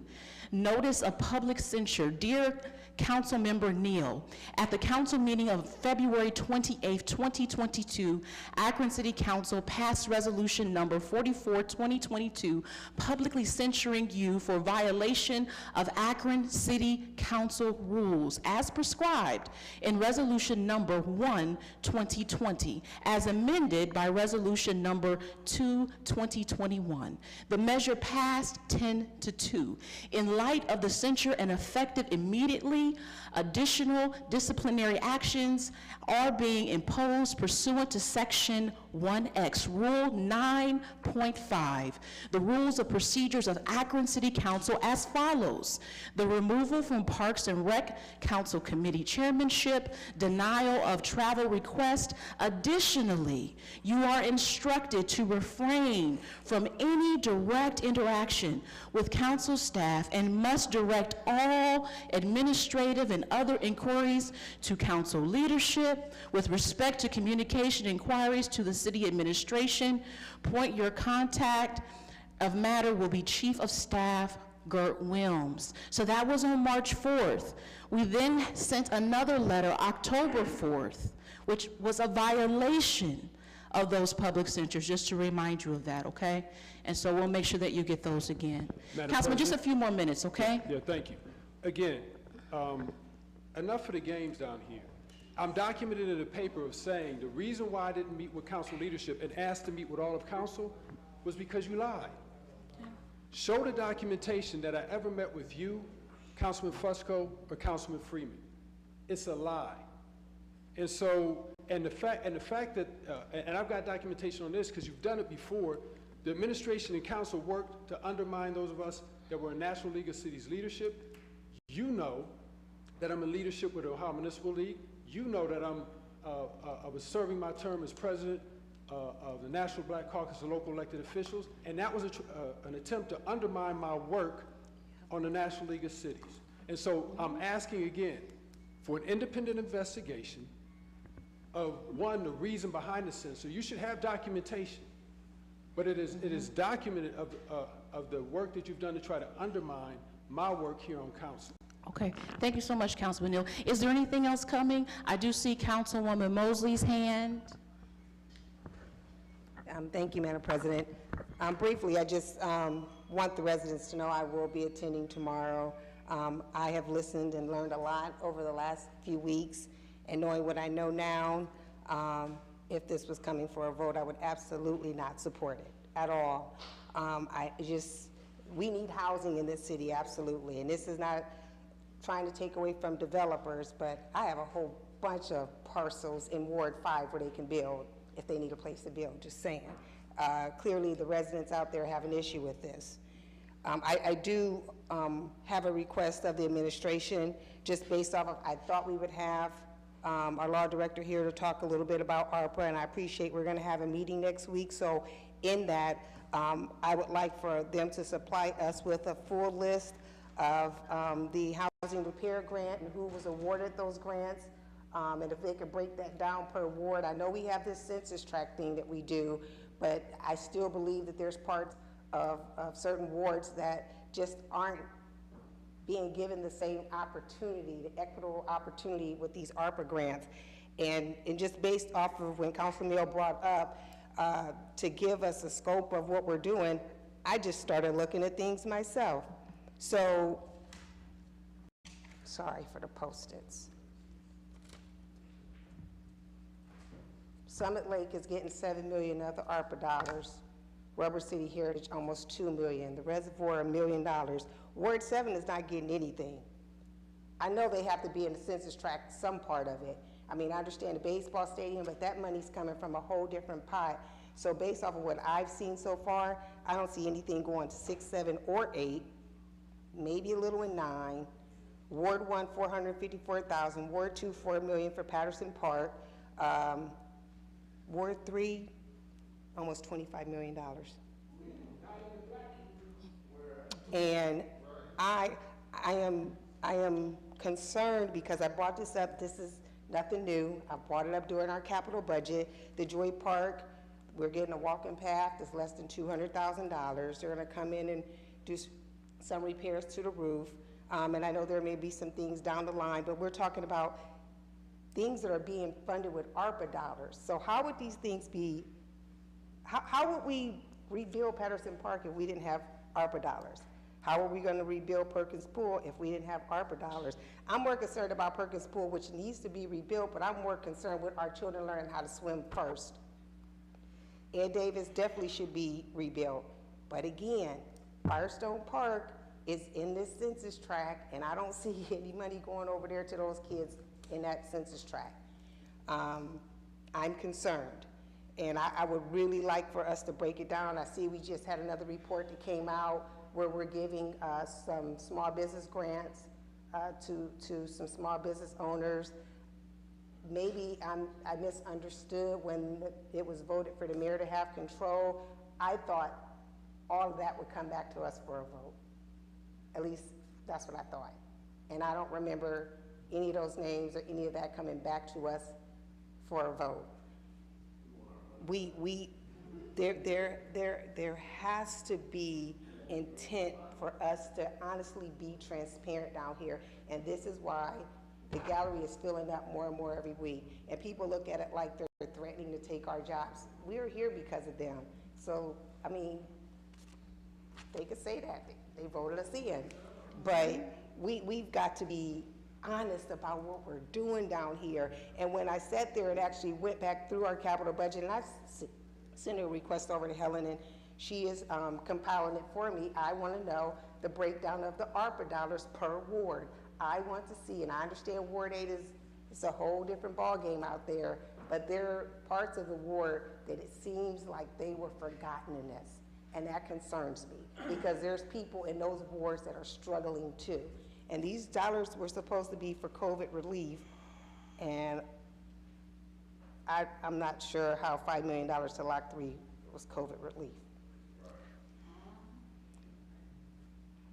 We got some work to do down here, people, and I'm really concerned, so I hope next week that we can have some answers as it relates to how these funds are being spent and why it hasn't come back to council for a vote. And I think we need to just slow down a little bit here so we can actually listen and learn from our residents. Thank you. Thank you, Councilwoman. We're going to ask for order. Councilwoman Holland. Thank you, Madam President. I'd like to echo some of the comments made by my colleagues regarding ARPA fund expenditures. I too look forward to next week's presentation. I'd like to add something to the wish list, if I may, which would be that we have some more current, updated information from Guidehouse, to whom we've paid an estimated $1.6 million for advice. Specifically, at the onset of the ARPA expenditure approval process, we were advised that the safest course, note safest, but never told only course for determining what areas of the city could receive ARPA funding, that this would need to correspond with qualified census tract, as is done with community development block grant distribution. Now, week in and week out, all of us hear from our neighbor, fellow citizen, Mr. Hargrove. I think that he speaks for many in that he would like to understand exactly where the money is going and why. And although I do understand that the general approach has been to follow the qualified census tract template as a means for distributing this, I do wish to point out, as Councilwoman Mosley just pointed out, that within Ward 1, which if I'm following is the lowest or second to the lowest ward recipient of ARPA funding, there are many, many people in deep need. I would only add that recently when a $10,000 business grant was distributed by the mayor's administration, that there were literally businesses on the south side of West Market Street who received those grants, while businesses on the north side of Market Street did not. Now, I think that the only way that we can all feel good about how this money has been distributed is to understand exactly what the parameters are, not just for how we've been doing it, but for how similarly situated other cities are doing it, and how Treasury guidelines have further elaborated on the permissible expenditure of this money. For $1.6 million in professional fees paid, I think we can probably ask for that answer, and it shouldn't cost us another $1.6 million. The other thing that I would like to point out is that the situation with White Pond is not unique. This is something that I have seen happen over and over again in the 18 months that I've served on Akron City Council. Now, you know, without resorting to drama and chaos and laying it out, I would simply say that it should not take 6 months from the very first notice of process concerning city-owned land for information about the history of the property and the permitting of the property, the results of soil sample testing, and information regarding the plan for trees and for the actual specific use of a considerable chunk of property. It should not take 6 months. Now, this is not a criticism of any one person or I guess body, so much as it is this. It has been my practice and my experience in a comparatively short period of time that when I become aware of something concerning Ward 1 coming before Planning Commission, and when I'm aware that this is something that could be of considerable public interest, I make it my point to reach out to the nearby affected citizens. 9 times out of 10, they reach out to me first.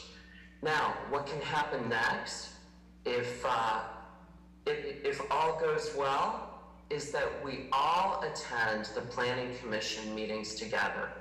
Now, is 2 weeks' notice of a Planning Commission meeting sufficient? It might not be. And I think that this is something that we are, certainly charged with and able to consider. As the legislative body, they can look at things like this and make changes. Now, Planning Commission offers the first step in so-called explanation of what's happening. It's been my observation that there's not a whole lot of detailed information that happens at Planning Commission. Let's be fair. And in a story such as the White Pond story, wouldn't it be wonderful to have the frequently asked questions available and presented at that stage? This is property owned and held by the city of Akron. This is information that was in the possession of the city at that time. We might be in a different place now if that were the order of operations. I look forward to the meeting tomorrow night. I'm not going to keep beating this poor horse. I'll be there. I hope that many of you come too. Although this development is proposed for Ward 4, I earnestly believe that we must see this as a whole city consideration. To look at things in terms of, well, that's Ward 4, that's not me, is to be short-sighted to our grave detriment. Thank you. Thank you so much, Councilwoman. Is there anything else, Councilwoman Amobian? And then I'll come to Councilman Fusco. I just have a few comments to make. You know, one of the things the mayor said earlier today, he talked about having a representative government. And one of the things I said is that if we in fact have that, then the ward council person for that area would have been included in all these discussions. And that's what we have to do a better job at. I plan to be at the White Pond discussion tomorrow night. I live around the corner from this development. And I'm concerned about a number of things. And as I said today, and as I said before, each time I hear presentations about all of this, I learn more and more and more that I didn't know before. So there's a lot to learn, and I agree with all my colleagues when we are saying, let's slow it down, let's look at everything and figure out, is there a better way to do this? That's one issue I wanted to bring up. I also took the time last week to meet with the Urban League staff, and she brought in the developers, the financial developers, and all of those individuals to talk about the MCAP program. And I don't think we realize, but we have a nice jewel that's being developed because they are learning things as they go, because one of the things we've been talking about is how do we address the Elevate Akron problem that we've had for a number of years in this city. And I understand that they sent a quarterly report to Ms. Tomic and several other individuals on the administrative staff, and I certainly would like to have a copy of that. But I also asked them to come and present to council because they're doing some great work and they're learning as they go, and they have a cohort of 17 contractors that they just almost completed the work with. And they talked about some of the work that they're getting, the large quantity of work that some of the people are getting, and how they're providing the financial backing, all of the things that we've been talking about that are needed to help support these businesses that are trying to develop, grow, and all of that. So I think it's time for us to hear directly from them, all of us, so we can see how we can best support them more. But they are doing some great work. And I think we can start with the last report, or maybe two of the reports. I think it's a quarterly report they send. So that would be extremely helpful to hear. You know, when we talked about these ARPA dollars at the beginning, there were two areas for me that were really concerning: the violence problem we have and the housing rehab. And I don't know how we arrived at just $25 million for housing rehab when the need is so great, that I would like for us to hear more about what have you done, how have you selected the houses that have been rehabbed, and what is happening in the city. I think if we hear more about it, we may be pleasantly surprised, I don't know, but I know that the problem is greater than those number of dollars. And the violence problem, you know, Mr. Danico came and he presented some of the things he's doing, but we have a real serious problem with violence. And we need to spend as much money as we need to get a handle on the different programs, the different resources that are needed. And everybody is talking about mental health. It is true. We have a serious mental health problem in the nation and in our community as well. So those are some of the things I want us to talk about and figure out, are we spending money from ARPA on these areas? And not only have we spent too much on Guidehouse, it sounds like at NLC, they're willing to provide some of these services for us at little or no cost, and we need to look at that, because 1.6 million is enough, but I don't think that's the end of our cost. And I think it's continuing as we sit here, And I've asked for the invoice. I don't know if we're going to ever see exactly, because even before they got started, I said, how much are they charging us? And everybody was saying whatever they charge is what we need to spend. But $1.6 million, that's way too much. And again, it sounds like it can go up to $2 million. I don't know. But we need to really get a handle on those expenses. So thank you very much, Madam President. Thank you, Councilwoman. Councilman Fusco? Thank you. Appreciate folks coming down this evening, as we have for the last few weeks. And appreciate what they're asking, the questions that they're asking. I believe that the FAQs did handle some of that.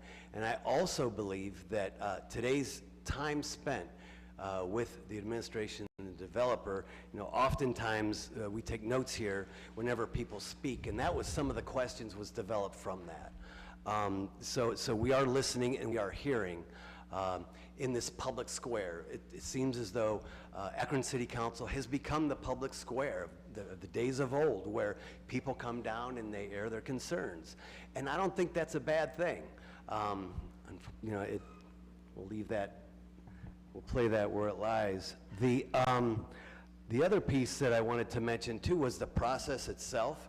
And it's been mentioned today even that, what happens, all of us on council, we receive the application when it first comes in for conditional use.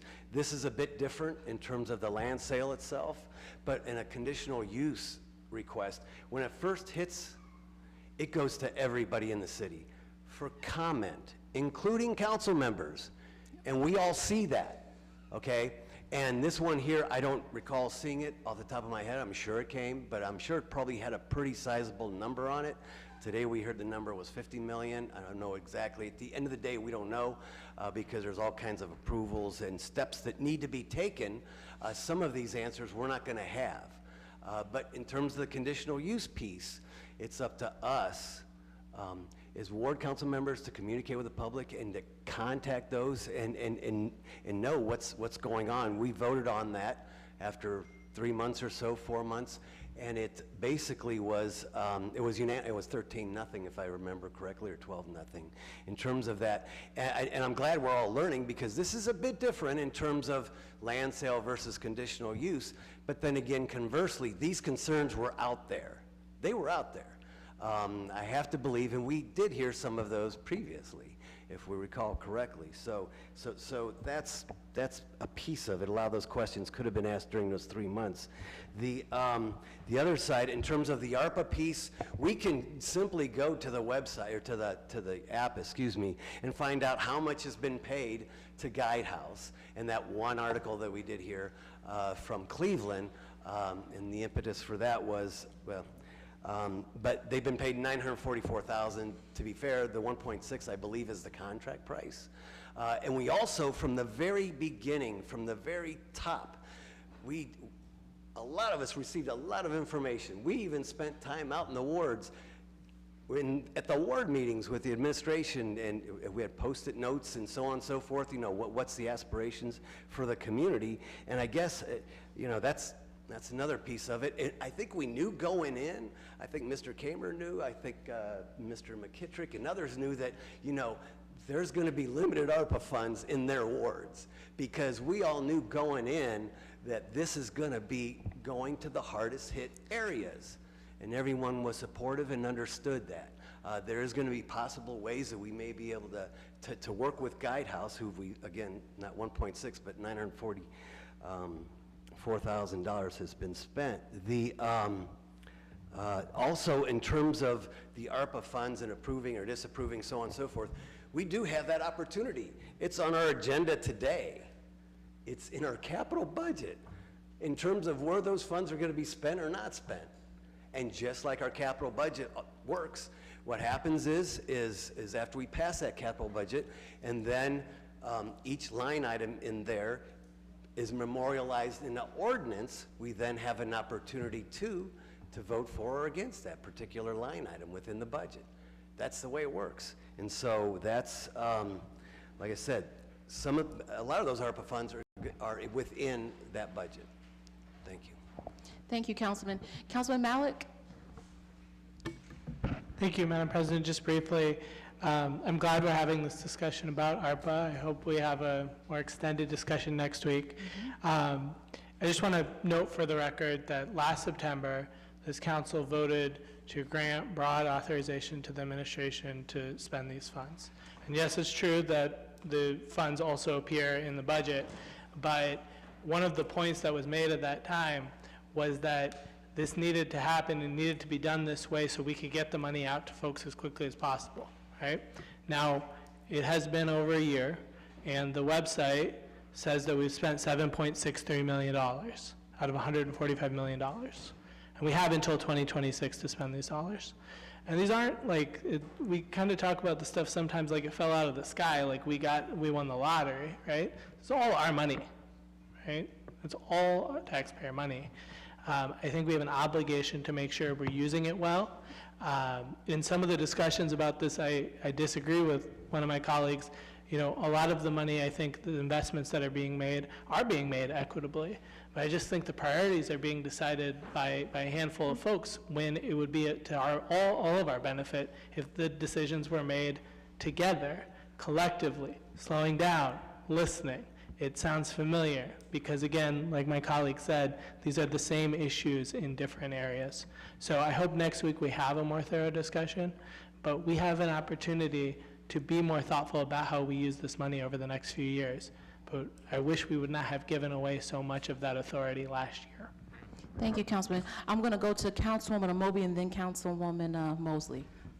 You know, one of the things I think we've talked about down here is that when you learn better, you do better. We keep talking about the established process that we've had for a zillion years in terms of getting information out to the people. But when we start talking about something, we need to make provisions to continue to hear from folks and to continue to engage in the process so we can hear, grow, and learn. Because, honest to goodness, I have attended the Planning Commission meetings, and I will continue to do that over time. But still, people, those meetings are like 9 o'clock in the morning on a Friday, just like our committee meetings are at 1 o'clock in the middle of a Monday. I've said before, we should probably have meetings at times when people can attend and who want to participate and let them be part of it. But again, as we learn, but it's not pointing finger at anybody, but as we learn better, we do better, or change some of the processes that we have. And it doesn't hurt as long as the work is being done. Thank you. Thank you. Councilwoman Mosley? Thank you. Just echoing what my colleague, Councilwoman Amobian just stated, and also, you know, it's okay that we all have our own opinions. That's what we're here for. But then when it starts taking on a life as if to belittle and demean people as if they don't understand the process is where I start struggling at, because I think we all understand the process, or we wouldn't be around this horseshoe. Our residents, they clearly understand the process. That's why they come every Monday and they sign up to speak, so they understand it.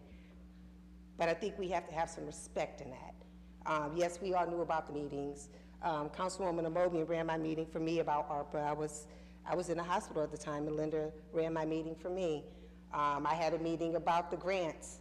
I had almost 100 people show up for that meeting that Mr. Volman came in and presented at. But again, there's questions, and we should be able to ask them and not feel as if we're being belittled and demeaned as if we don't understand the process, and we do, and they do.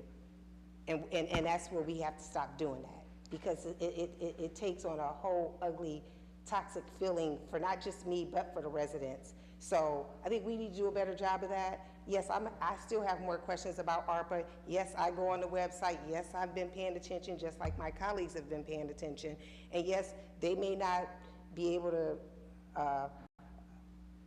be awarded most of the funds like some other wards, but what I'm saying is it doesn't feel and look as if it's equitable. So maybe once they come in here and show us, not just the law director, but the people who are getting paid all this money to show us the work that they've done, I think we will better understand and appreciate why they're being paid $1.6 million, or why maybe only got a little bit, and 7 only got a little bit, but then other places got a lot more than others.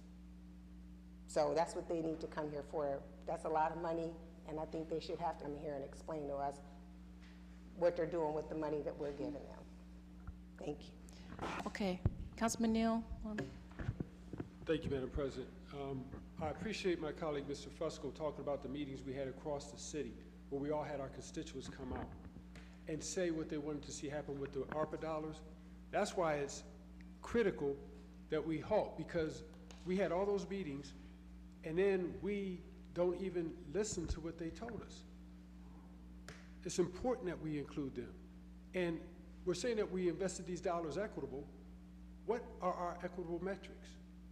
As a council, we haven't said any. So how can we say that we're investing these dollars equitably? It's the same old, same old.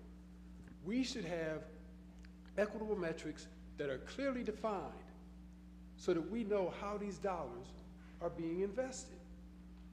We owe that to our constituents. And to my colleague, Mr. Mobian's point, I serve on the Community Economic Development Committee, CED, at National League of Cities. I'm just a member, I don't chair.